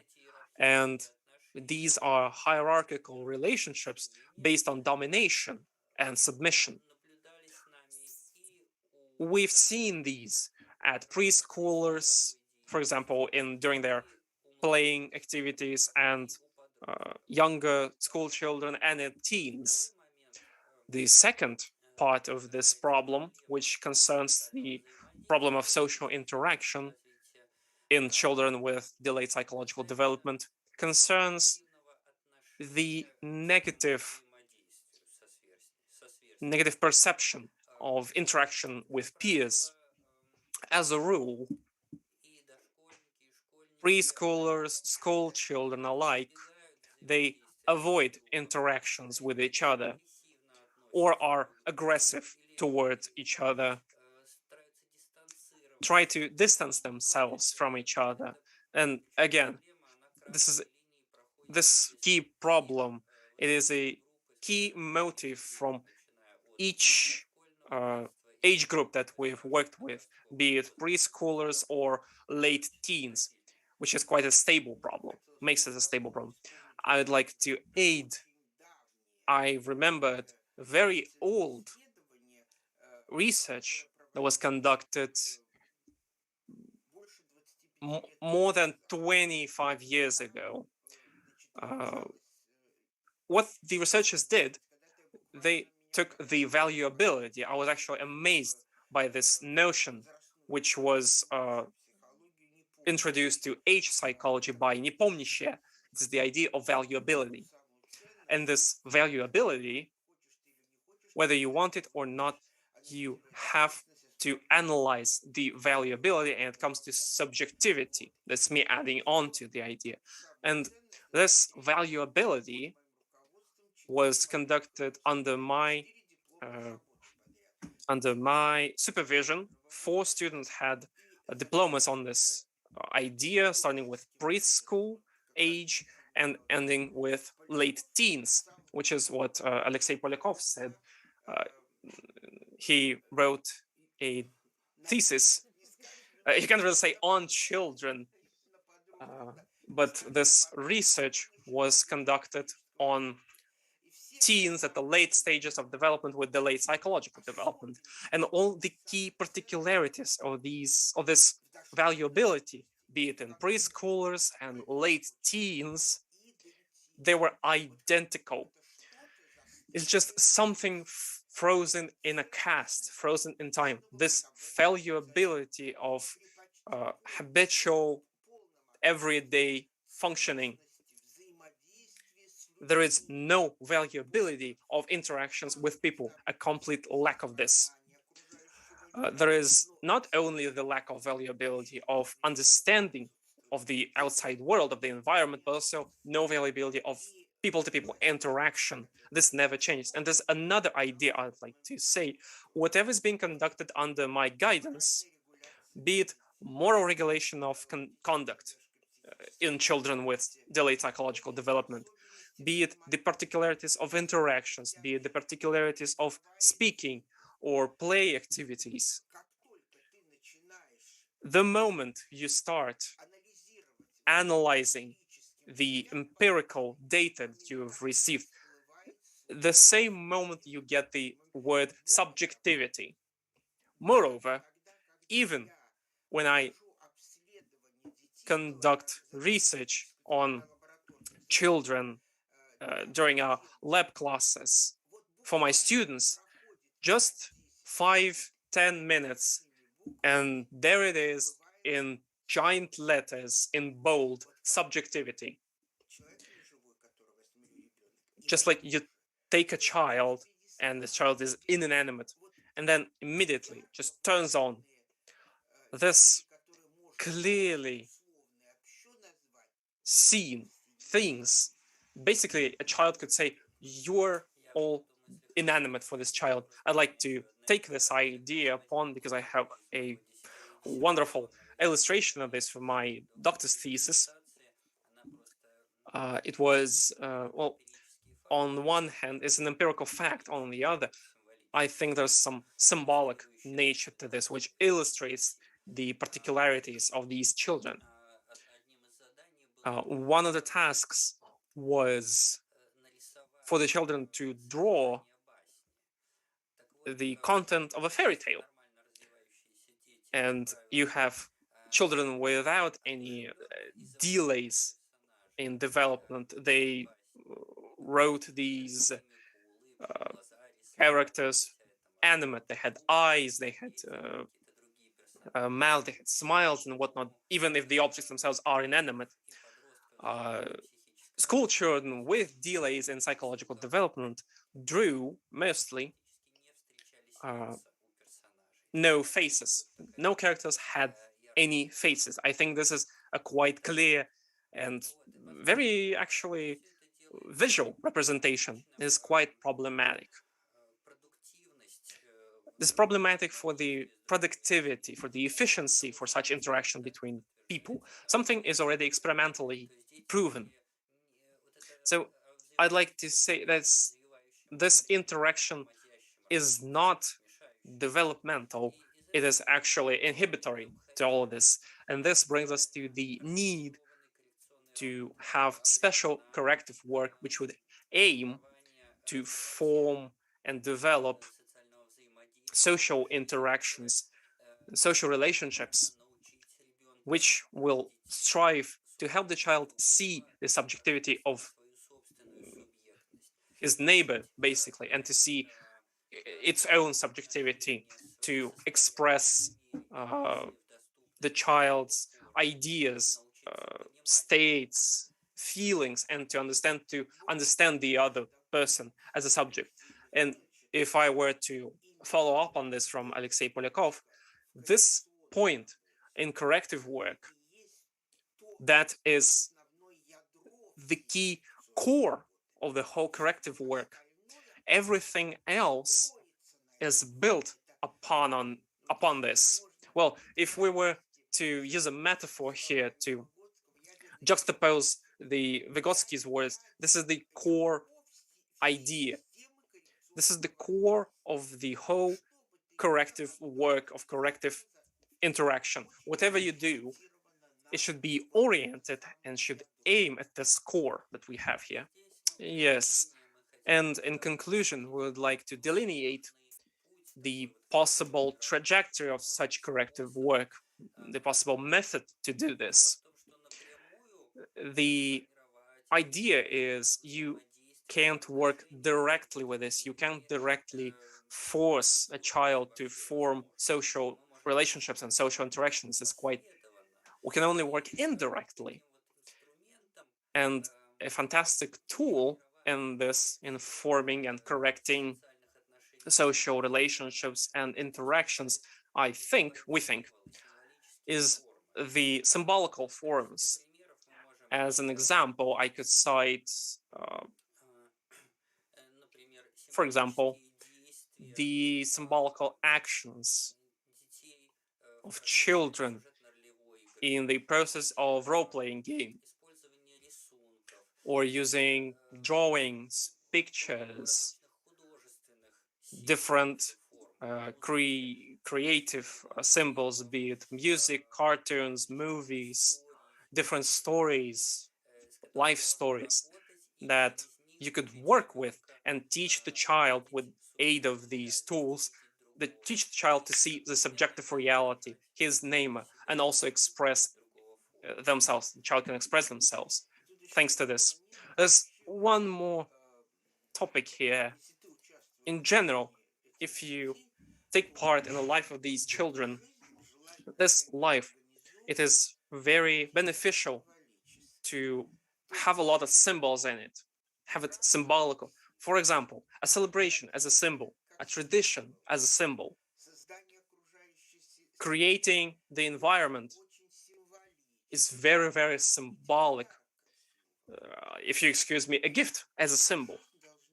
Life should be filled with symbols, and only then this life starts to work to give birth to the subjectivity. Yes, this is quite an important idea. You can find it in the works of Monica Marval, a Canadian researcher that conducted research on family rituals. These rituals of interaction, the ritual of relationships, for example, joint events, be it celebrations, for example, and the like, they can play a pivotal role in building subject-subject relationships in children like this. I think we're going to end on this note. We thank the event organizers for giving us a chance to give our paper. I would like to add something else. I'd like that us talking, as our ideas were regarded more as an approach to this problem, as a big question, as a trigger to this whole process. You can't look at this as a field of research and not as a self-fulfilled field of corrective work. And they thank you for your attention. I deeply, deeply thank Yelena Slepovich and Alexei Polyakov for the paper, for your ideas, for your cooperation with our institute, and for your fidelity to traditions of Russian School of Defectology. Thank you very much, Yelena and Alexei. Our next paper of our colleague from the Czech Republic, Linka Shadrova, Doctor of Psychological Sciences, Professor of the Faculty of Philosophy in the University of Paduba, Czech Republic.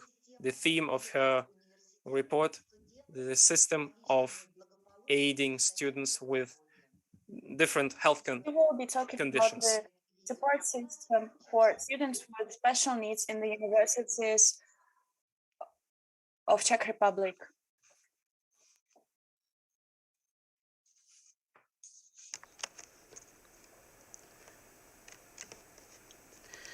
Dobrý deň,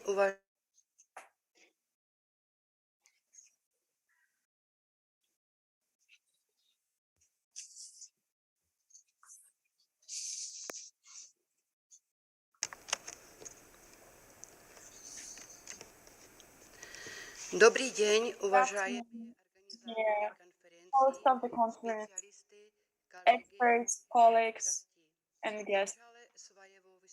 To begin with, I wanted to thank the hosts of the conference for this possibility to take part in the conference and say hello on behalf of the administration of the University of Pardubice and on behalf of my colleagues from the Department of Pedagogical Sciences. My presentation, I wanted to introduce the topic system of support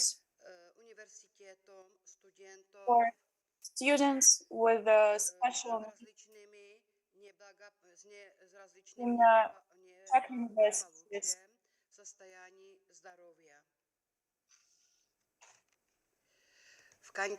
In the context of the vast debate on European social politics and future orientation of European Union, and in the line with its program documents, the global tendency is inclusive or fully integrated society.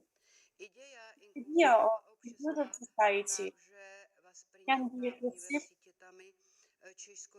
by the universities of Czech Republic as the main priority of the educational system, which is the ultimate center of knowledge and creative activity, which play the key role in science, cultural, social, and economical development of the society. The purpose of this article is to introduce the system of support for students with special needs in the University of the Czech Republic, and also show an example of successful practice of such support in the University of Pardubice. The ideas with the tertiary special pedagogy appeared in Czech education only in 1990. People with special needs were excluded from higher education, but their education depended only on their own abilities to compensate for their situation. And, as education by their own means. First, program documents pointed out the necessity of special needs persons for the national plan on the creation of equal possibilities for students with special needs. It's 2014 and 2015 to 2020. Republic, in correspondence to the Universal Declaration and International Covenant on Human Rights, European Charter on Human Rights, Convention on the Rights of a Child, Czech Constitution, and the Fundamental Rights and Freedoms, concept which treats education as one of the basic human rights, which must be granted to everyone without exception, and proclaims its universal humanitarian value. This idea runs across the document of the Ministry of Education, Youth and Sports of Czech Republic, which is called the Base and Position for Development of Educational System, so-called White Book, issued in 2001. Next document is also a white book, but this is a white book on higher education of 2008, which can be considered a groundbreaking document in higher education because it touches upon special education of the Czech Republic, tries to become a European leader. It's impossible to do this without taking into consideration global tendencies in higher education. Other for special strategies.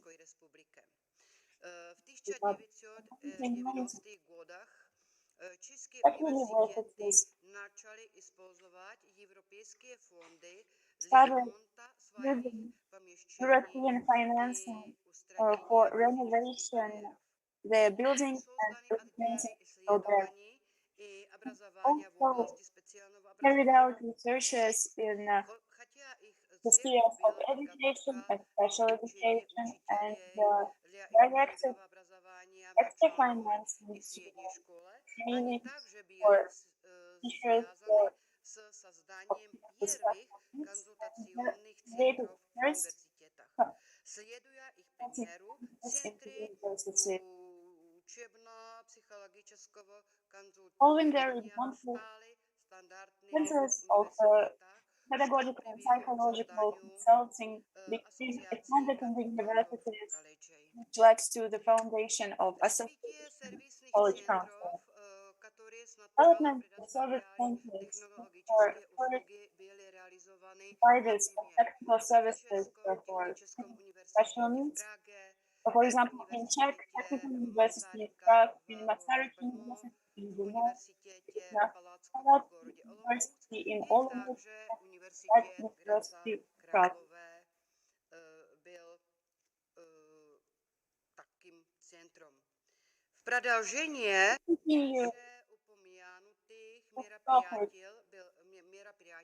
It is important to mention another important document, the Handbook of Ministry of Education, which is of for education of students with special needs.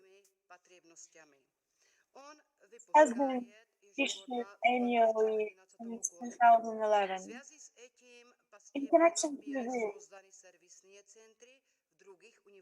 we created service centers in other universities and the acquisition of service providers for students with special needs in the university was the applying of book and publishes statistics on the number of students with special needs in the universities annually. The idea of a grant for basic education is a guidebook on higher education. The frame of operational progress of European education in the period 2011 to 2015. It offered Czech University financial resources, eliminated barriers in the physical environment, and built technological and protective centers for services for special needs, which is a necessary condition for involvement of the Ministry of Education. At the moment, financing of high-cost medication for students with special needs is written in the rules of fee and subvention payment in state universities, in the handbook of the Ministry of Education, in the Annex 3 of handbook.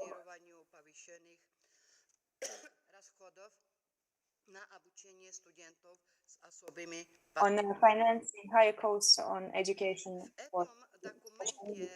This document also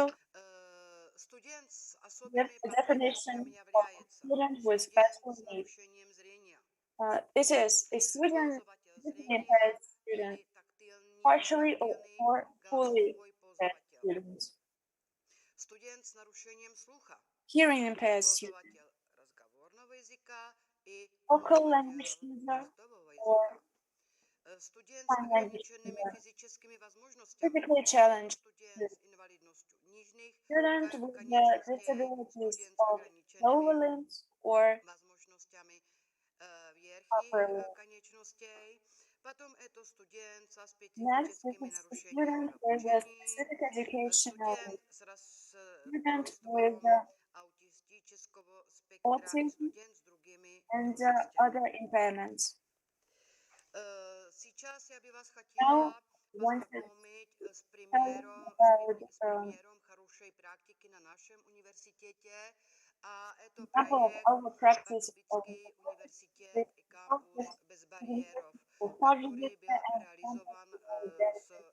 carried out from 2012. The point of the realization of rights to access to higher education, the project of Harvard University and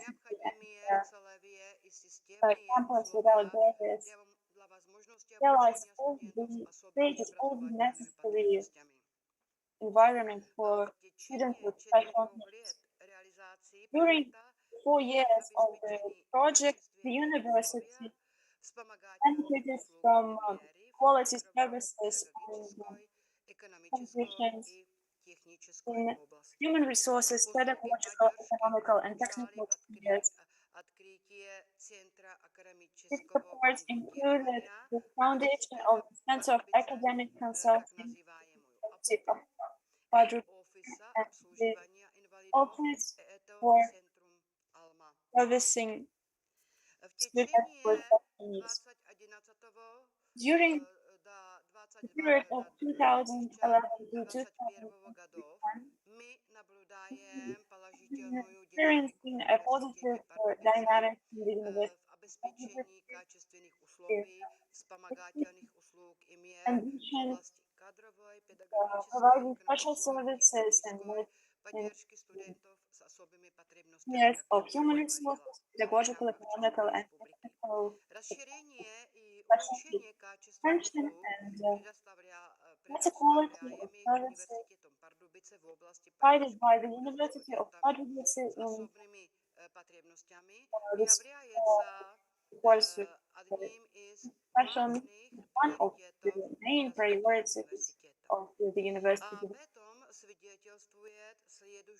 We can this in the next table, which shows statistic development of the university.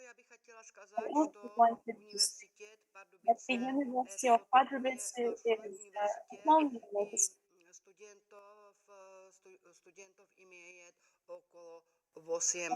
About 8,000 students. From these 8,000 students, in 2012, we had 10 students with special needs, and now we have 111 students with special needs. Resume and conclusion. As you can see from document, Czechia wants to make every university, including the University of Pardubice, autonomous system, one of the key elements of the civil society, which influence a lot of spheres thanks to its authority and prestige. Realize that the role of the university's development of modern civil society is evident. The level of education, quality of system are, at the first place, the level at which society can involve in deeply creative all its members, including students with special needs. It is an important factor of the society development. Here you can see for also I want to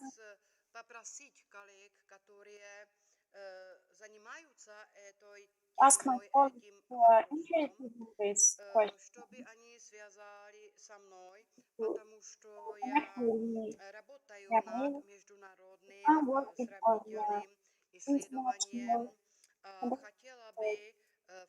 I wanted to include Russian universities in my research as well. Thank you for your attention, and I'm looking forward to another possibility to talk on this important topic. Have a nice day. You can find my email on the slide.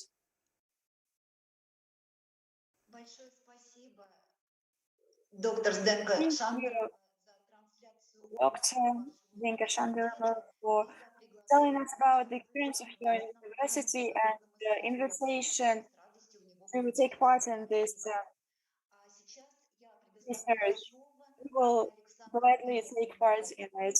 Now I'm giving the floor to Anna Bubnova, psychologist, head of the workshop at the Daytime Employment and Leisure Time Center for People with Mental Disabilities. She will present her report with Doctor of Psychology, Professor, Senior Researcher at the Laboratory of Education and Integrated Habilitation of Children with Autism. The topic of the report is family and social factors of separation from parental family of adults with mental disabilities. Good day, dear participants of this section. To your attention, I have the results of the research of family and social factors of separation, which was conducted under the guidance of Olga Nikolskaya. The goal of this research is to research the particularities of psychological separation from the parental family. And during this research, we took in the many factors of different parts of separation. Materials of the research, we had the interviews of family members of young people who live in training apartments of the Жизненный путь apartment complex. This is a special apartment complex where people live under the guidance of specially trained psychologists. In this work, we have 4 cases of social adaptation of young people with different mental disabilities. We used the method of thematical analysis, which allowed us to, as well as the method of participated surveillance. This research took around 3 years.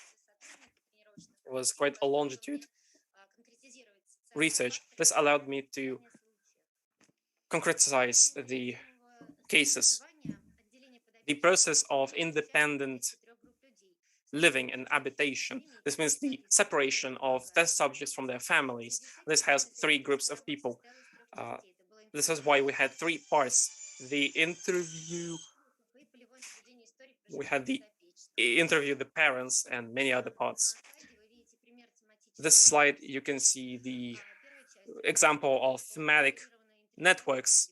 The first one was structured with parents discussing the different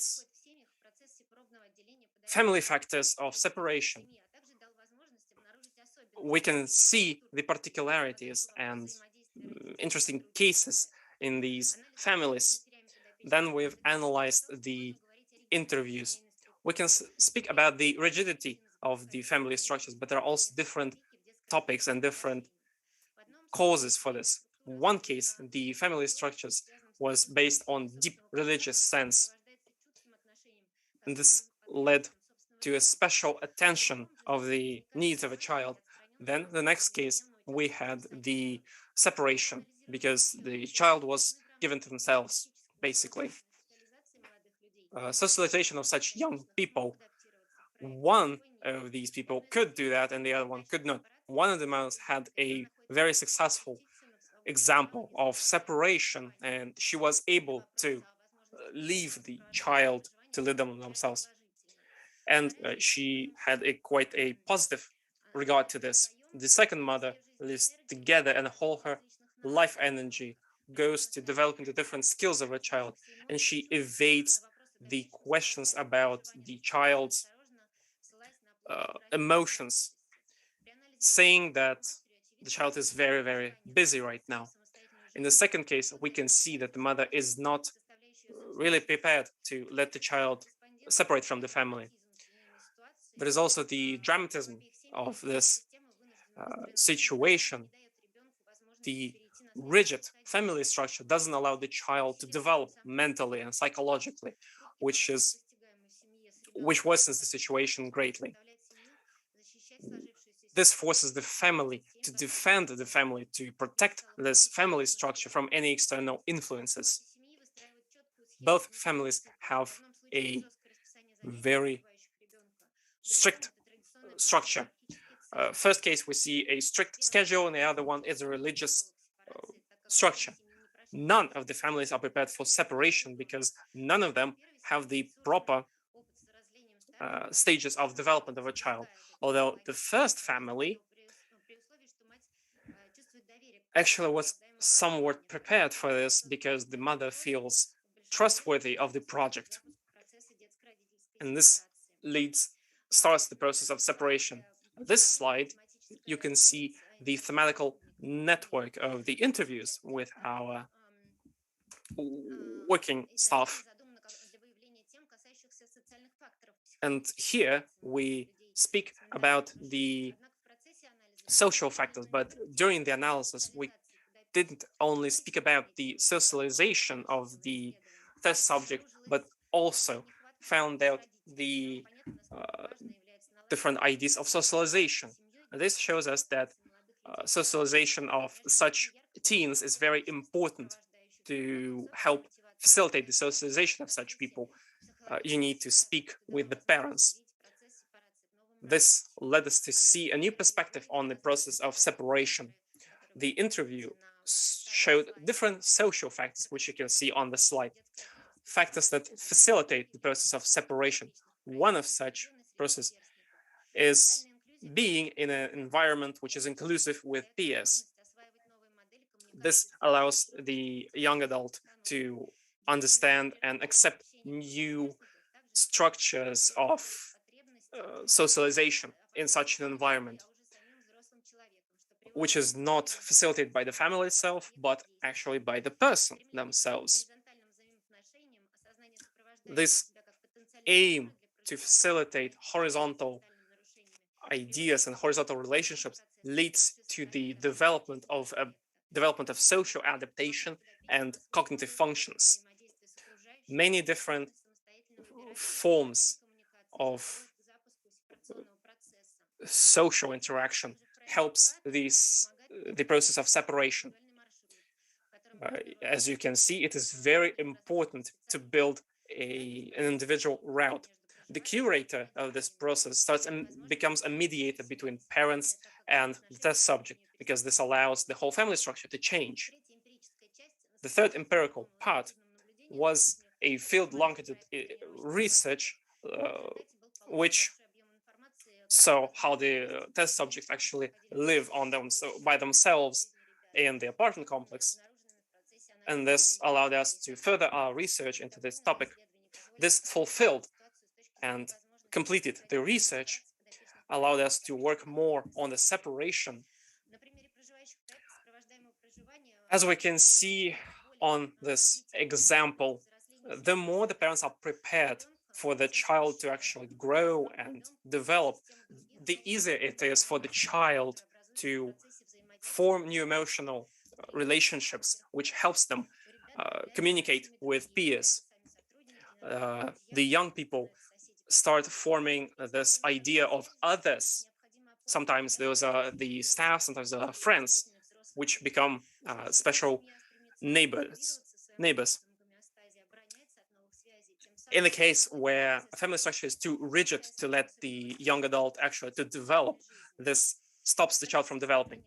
In the process of research, we saw the specifics of a psychological child-parent separation, which is defined as a whole social structure and family structure, which leads to the fact that you need to serve the deficits of a child. The family factors may play a pivotal role in providing the separation process. The social factors in themselves are not enough, sadly, for this to happen. Amidst the social themes, we saw the new models of communications, which allowed the test subject to leave the hierarchical family structures to more horizontal plane of existence in social relations with peers. It is also evident that there is a strong need to build psychological help for families with such children in the earlier stages of development. Thank you for your attention and for the chance to show my research. Anna Bubnova, thank you very much for you to share your research results, which is being conducted in the school of Olga Nikolskaya. I'd like to give word to Dozortseva Yelena, Doctor of Psychology, Chief Scientific Officer in Vladimir Sepsky National Medical Research Centers of Mental Science and Addictology, and Ksenia Sirokvashina, Assistant Professor, Chief Scientific Officer in the same center. The report topic is social integration of adolescents for prevention of self and heteroaggression. Ksenia, I give you the word. Good afternoon. I'm glad to see and greet all the participants of the conference. I feel like I am from another world, another category of experts. I'll be talking about adolescents and children. I based my presentation on the materials we have, these materials on adolescents used of violence in school. To be short, we know that socially integrated people communicate with others and know intimacy and feel themselves included in society.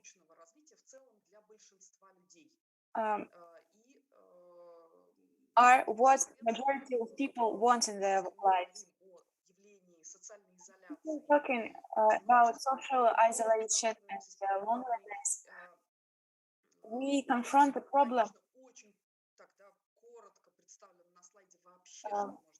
I will be talking just a bit about isolation and other specific things like aggression and deviation in the behavior of adolescents and children.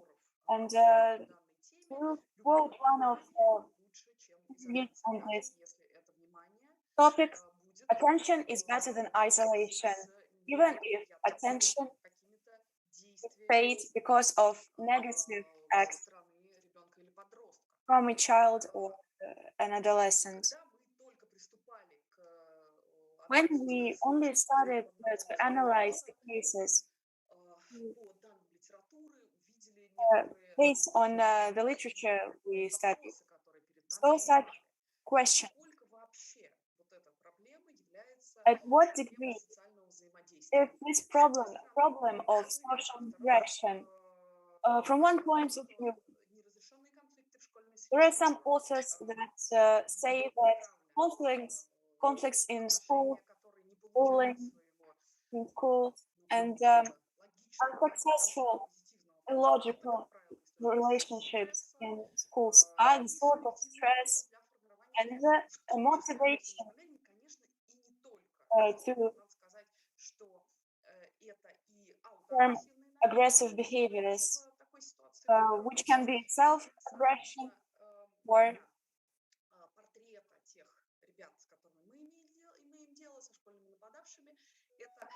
and in the case of children we studied which were violent in schools, these are also hyperaggression. But this is a complex, multi-dimensional system of formation of school shootings, which cannot be explained only by bullying. And the purpose of our study was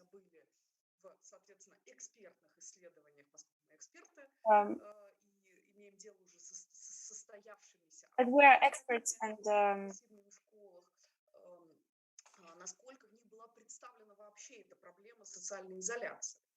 purpose of this study was to define how much social isolation was involved in the development of these heteroaggressive behaviors.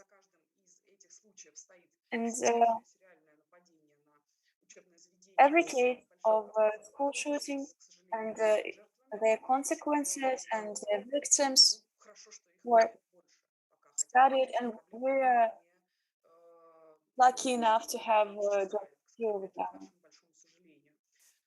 But this problem will unfortunately. We studied adolescents of 15, 16 years, including one girl. Majority of them had some deviations. It's not mentioned on the slide, but I'll comment. They were good enough students to pass from one class to another and study in public schools. And there were also two cases of mentally healthy adolescents. We saw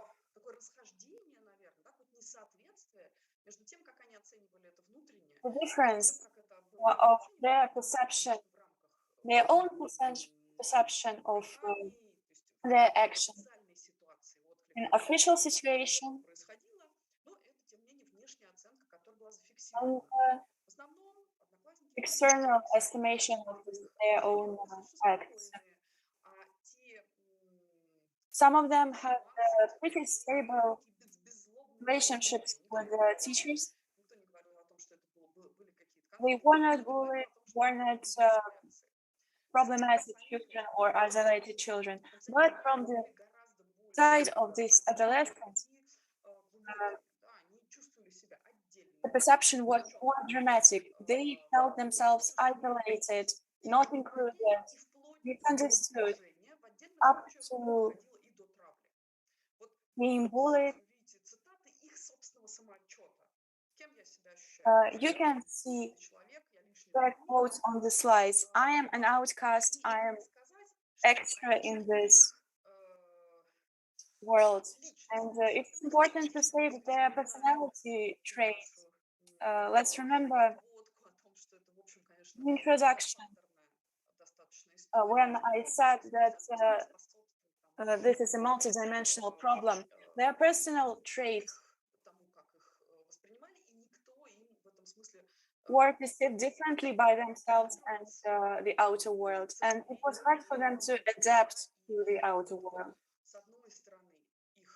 This perception did not allow them to adapt to their sensibility and highly emotional approach to things created distance with their peers while creating an image of an adolescent of well-to-do family. These adolescents which we studied were a part of different chats which could be called extremists, from which the school shooting started.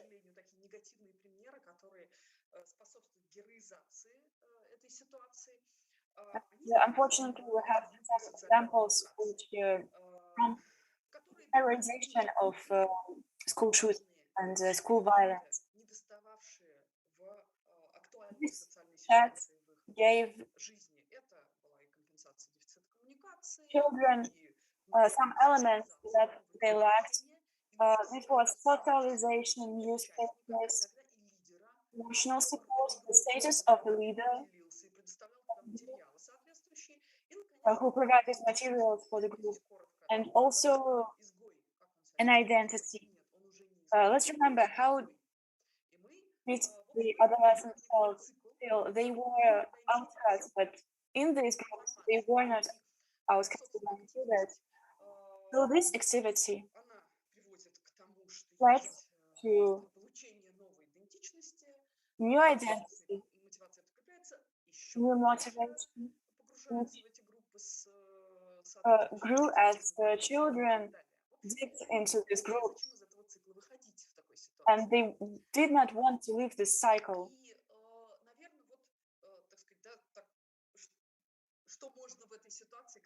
So what can we suppose in these situations we could do?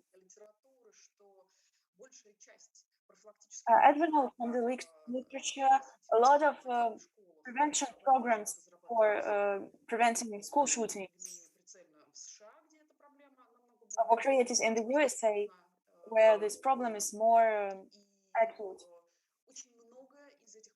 And many of these problems are similar to programs of preventing bullying.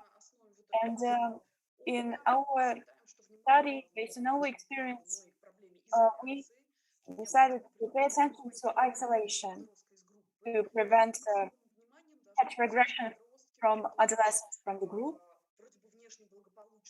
and pay attention to isolated but adolescents who think they're okay from the outside. They do feel stressed, they are bullied, they do feel the distance, and they are not satisfied by this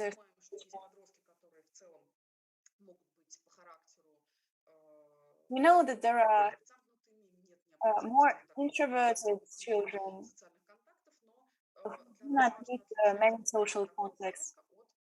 But we need to differentiate these adolescents from other children. This cocoon, and who tries to escape this cocoon not in the usual way. Thank you very much for your attention. This is the end of my presentation. Thank you, Ksenia Valerievna, for this important topic. This is a very interesting report. I suggest everyone I believe that all participants of our section listen to this. And now in continuing of a quite acute, we're going to listen to a paper on teaching children with mild forms of mental retardation in rural schools. I give word to Kuzma Levona Sprana, doctor in psychology, associate professor, Department of Defectology and Special Psychology of the Kuban State University, teaching children with mild forms of mental retardation in rural schools, analysis of problems and approaches to solving them. Good day. I ask you to... They're working on some technical difficulties. Все, презентация целиком на экране. Да. There it is. The slides are on screen. Good day, dear event managers, dear colleagues. Topic that today I'm going to propose for discussion seems quite factual, given a few ideas and few facts. From one side, this problem touches upon the condition of rural schools. As we know, rural schools are, let's say, quite numerous. It's the bigger part of Russian schools. More than a third of all students in Russia actually get their education in rural schools, and they are quite different. There is no standard for rural schools. Most often than not, these are quite understaffed schools, and the further they are from regional centers, the more this rural schools is understaffed or under-equipped. The organization of rural schools in comparison to city schools, there is a big understaffing of teachers and educators, especially specialized ones. As we see, according to the results of the research conducted by the High School of Economics, there is an under-equipment of technical factors, and all these factors show us that rural schools are special in their own regard. It is quite important for specialists to work with children with mild forms of mental underdevelopment. We're going to put your slides forward for you. Next slide, please.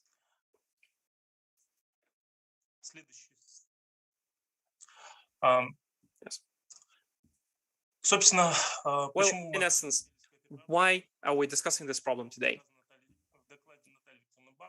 As was shown in the report by Babkina Natalia, children with mild forms of mental underdevelopment are a big part. It's the main group which constitutes a big part of all of the special needs children in Russia. That's why working with this category of children is so important. This includes psychologically underdeveloped children, children with mild dementia, children which are very different in their educational capabilities and their abilities to receive education. That's why they need special care for their special needs. They need to be in differential environment. They need to be educated in special classes. And in addition to that, we were interested in the question, how widespread is this category?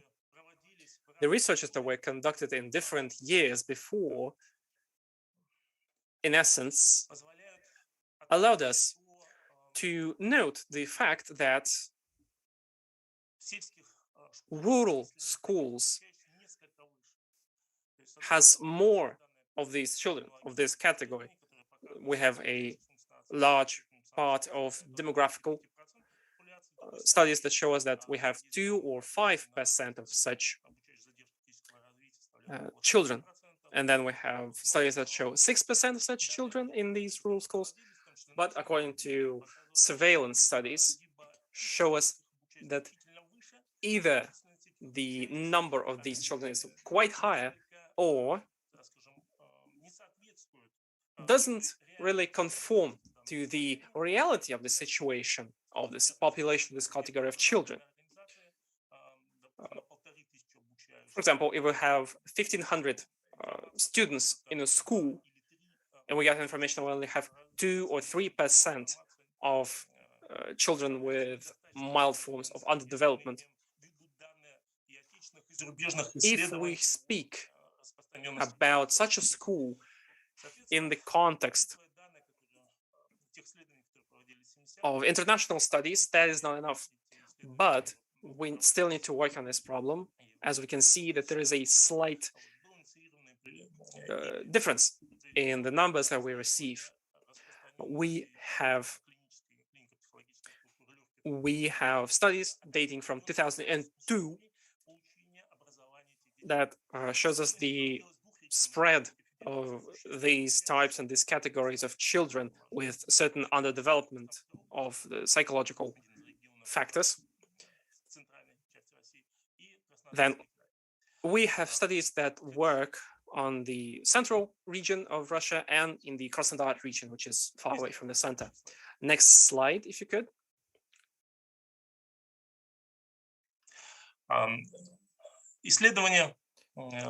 The research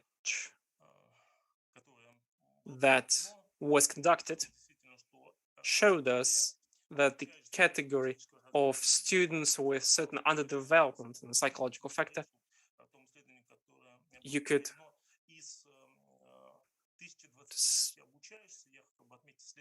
we have almost 1,200 of students in this regard.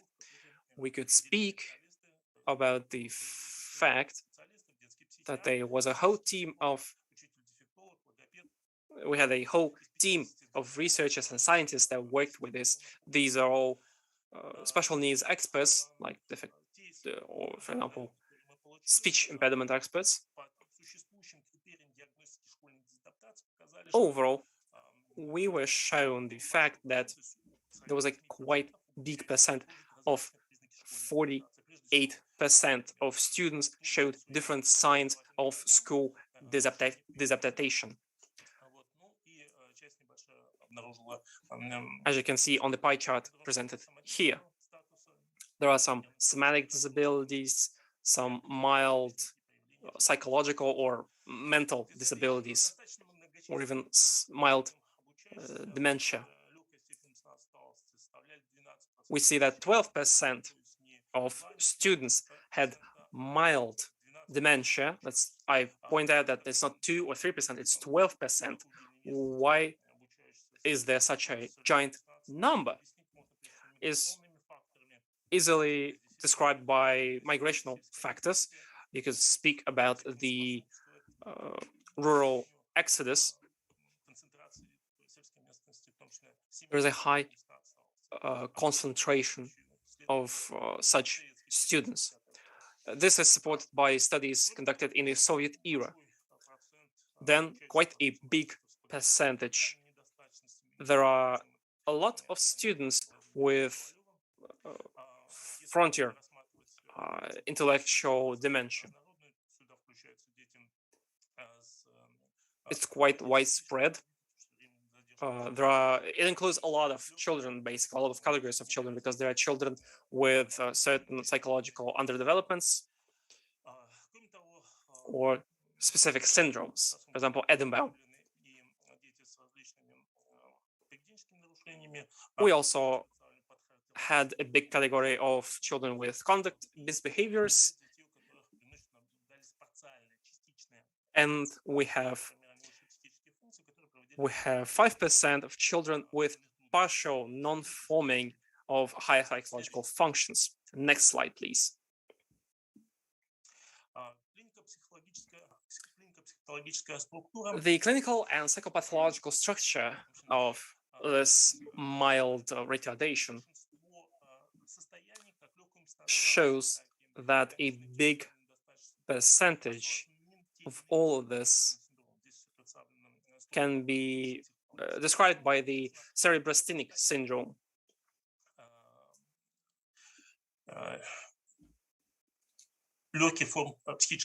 This constitutes a big part of mild forms of retardation.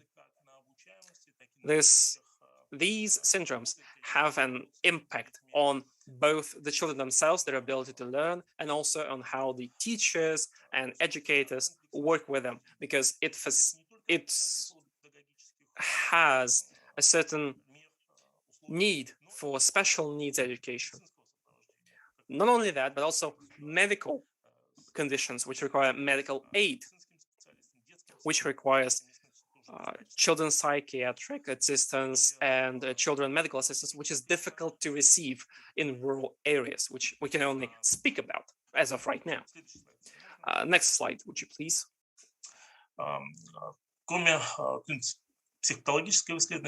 Besides the psychopathological, we also had a psychological research which was conducted in this.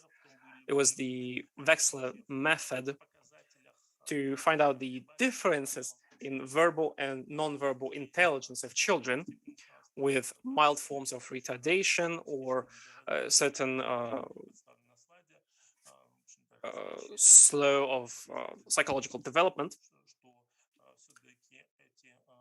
And here on the slide, you can see that these conditions have a severe impact and the particularities that the student has in the learning process. For example, as you can see with the frontier disabilities, this facilitates and actually requires special needs curriculums. The nature of these disabilities is shown in this research in children with mild dementia or different disabilities of motor functions, etc. We can't really go in depth on these, but most of these results actually coincide with the results that were done before, for example, in the Soviet era. The more encephalopathic diseases we have, the graver the situation actually is when it comes to mild mental disabilities or learning capabilities. And of course,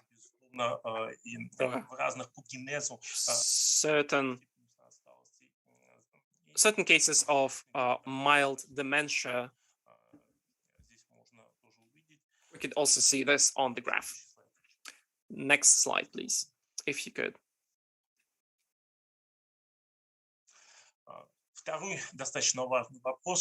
Second topic is quite important of why we were interested in this problem is also the problem of educational organization.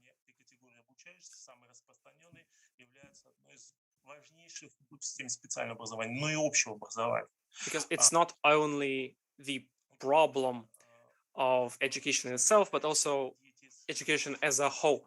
What do children with mild delays in psychological development actually require? What do they need for their educational process to be facilitated? For example, researches were conducted in the Krasnodar region, where we don't have any correctional classes in any of the rural schools. In the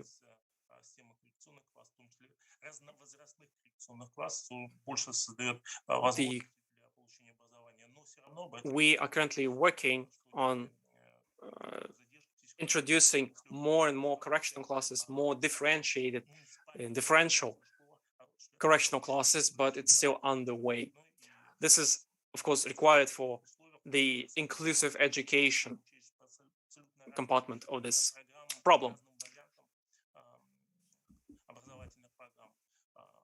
And of course, it is the teacher has a lot of difficulties to work with normal children and children with mild forms of mental retardation. It is quite difficult for a teacher to do.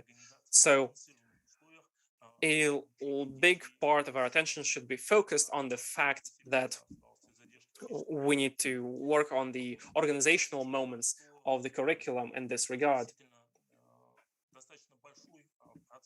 That's why there is such a big percent of schools in the Krasnodar region that are fully staffed. Those schools can meet these requirements. For example, to create classes of one age group, to be correctional classes. But when we speak about understaffed schools, of course, you have to make mixed age classes. And pathological approaches to this problem show us that the students with mild or other mental retardation, it's difficult for them to be on equal terms with students of different age groups. And so it will be quite inefficient for such a group to exist, such a class to exist. That's why we need to look for other approaches to organize this educational process. Rural schools, we think this would be the best way to actually do that. Nevertheless, since there are a lot of works, a lot of research on the techniques of working with such children, but the Institute of Education of the Krasnodar region actually works on doing this and works out the different approaches to creating such mixed age classes. There are the possibilities of doing that. Next slide, would you please?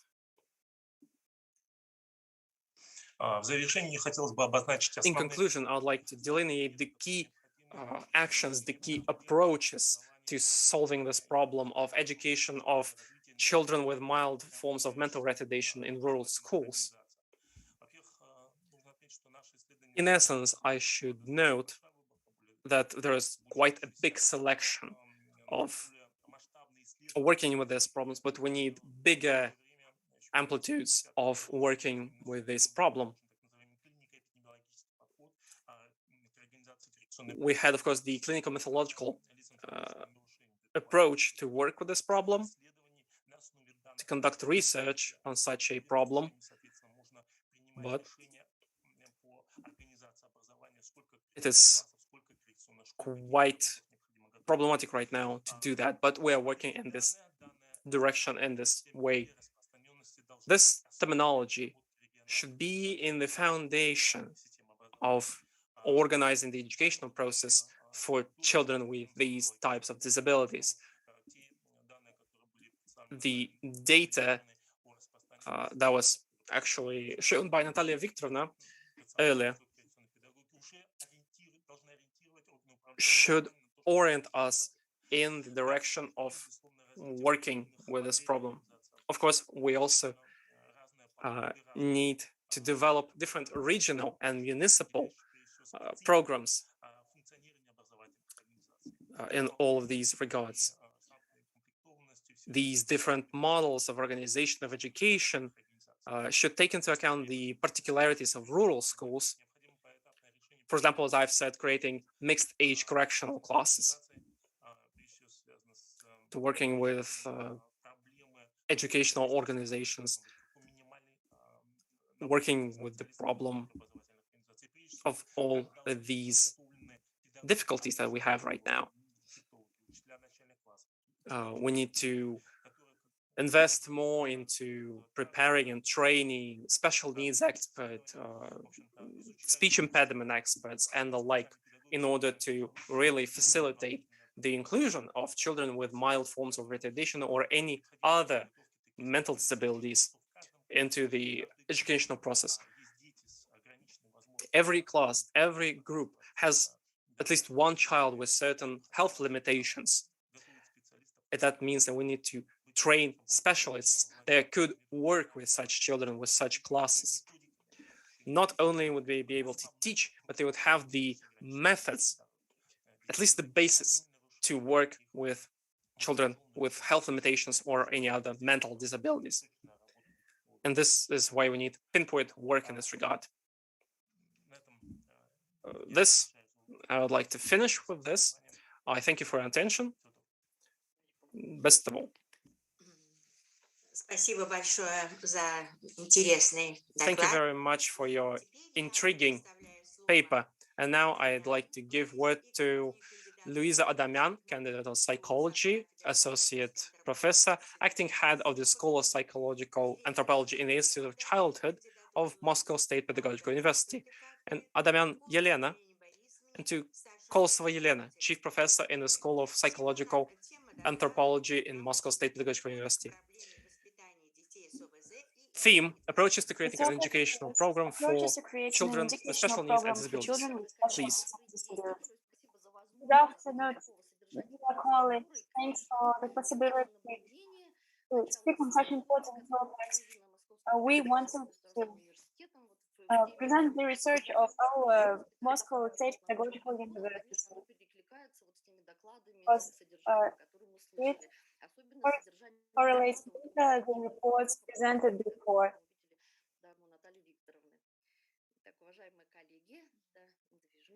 Especially with the report of Nataliy. As we know, last year, the educational system confronted another problem of practice in a legal base. All schools, all educational institutions had to develop new educational programs. It was an obligatory demand. And, so how can we approach the creation of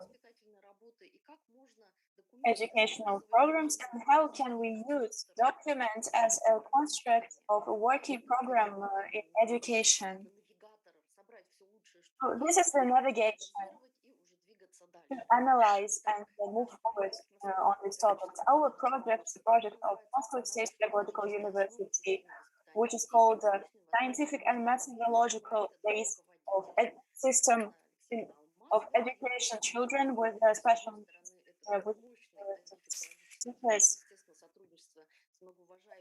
ideological blog, which we created with our colleagues, and Elena Dmitrievna presents the School of Educational Activity. What were the stages of our research? Monitoring of the state of educational activity. We monitored 72 regions of our countries. We understand that educational activity is in the core of every educational institution. So we had to understand what's already done, what we have to do.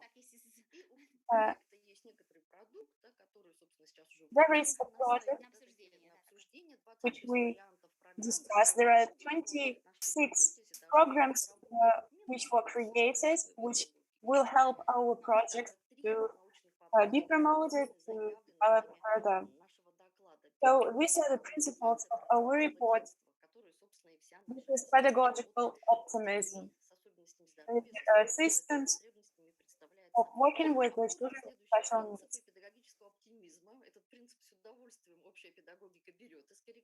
This is the principle of general pedagogy, then appreciation and the following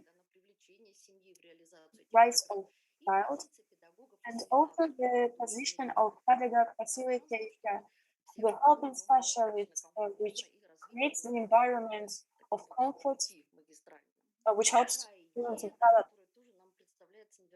Other idea, which is also very important, this is a supporting community. And unfortunately, some personalities are not so well known as which we were.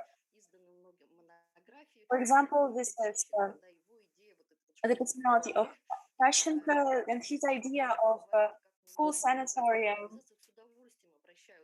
which is addressed in our work. And very problematic position. This is the concept of health and not complex of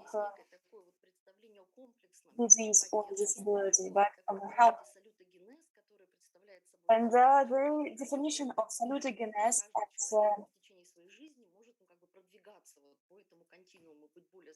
continuum of health of a person, and the conceptions connected to the navigation of health which were created in the Soviet Union. This is our scientific approach. We will talk about the territory which we analyzed. We studied 71 entities of Russian Federation.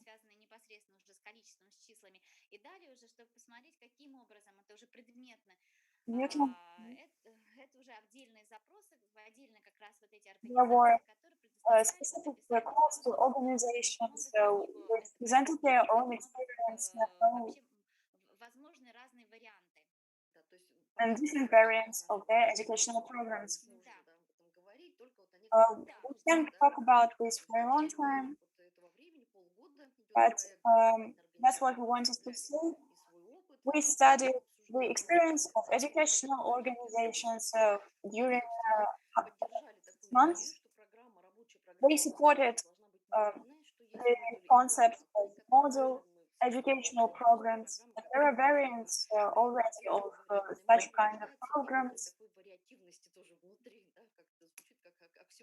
which can sound strange a bit, but they say that school is a variative model, which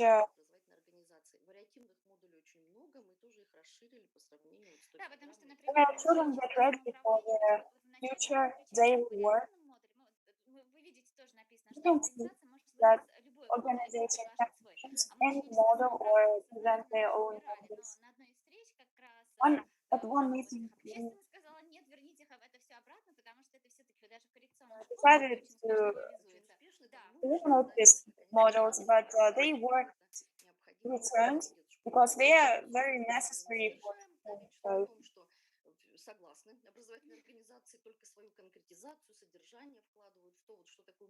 This is the specific models of educational work presented and their stages. The lowest strata is educational work.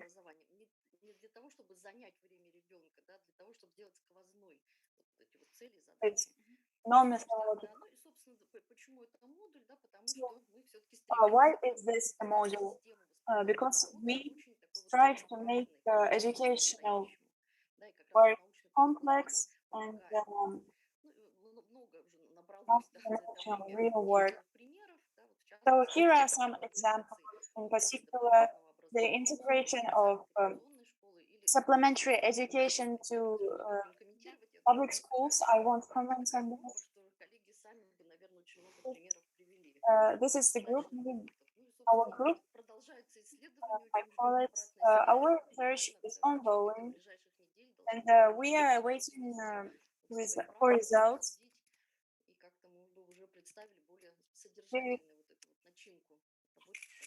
Very soon we will get new results, which we looking forward to analyze.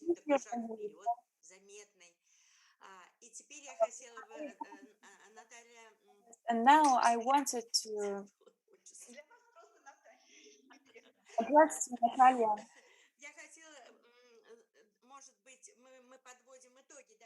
And maybe make a conclusion. I wanted to say a few words before you. So I think as a co-moderator of the session that it was very interesting for us. We are not such experts. We are psychologists in the educated, and we are only learning about this something that is happening in the field. As we know, in November, an article of Robert was published where he had in generation all educated became special needs experts. What it meant was that the health of children is degrading. But he also mentioned numbers. Only 12% of Russian children are healthy. Maybe it will change, but nowadays, the state of health of our children is really poor and needs special attention from educators. And first international conference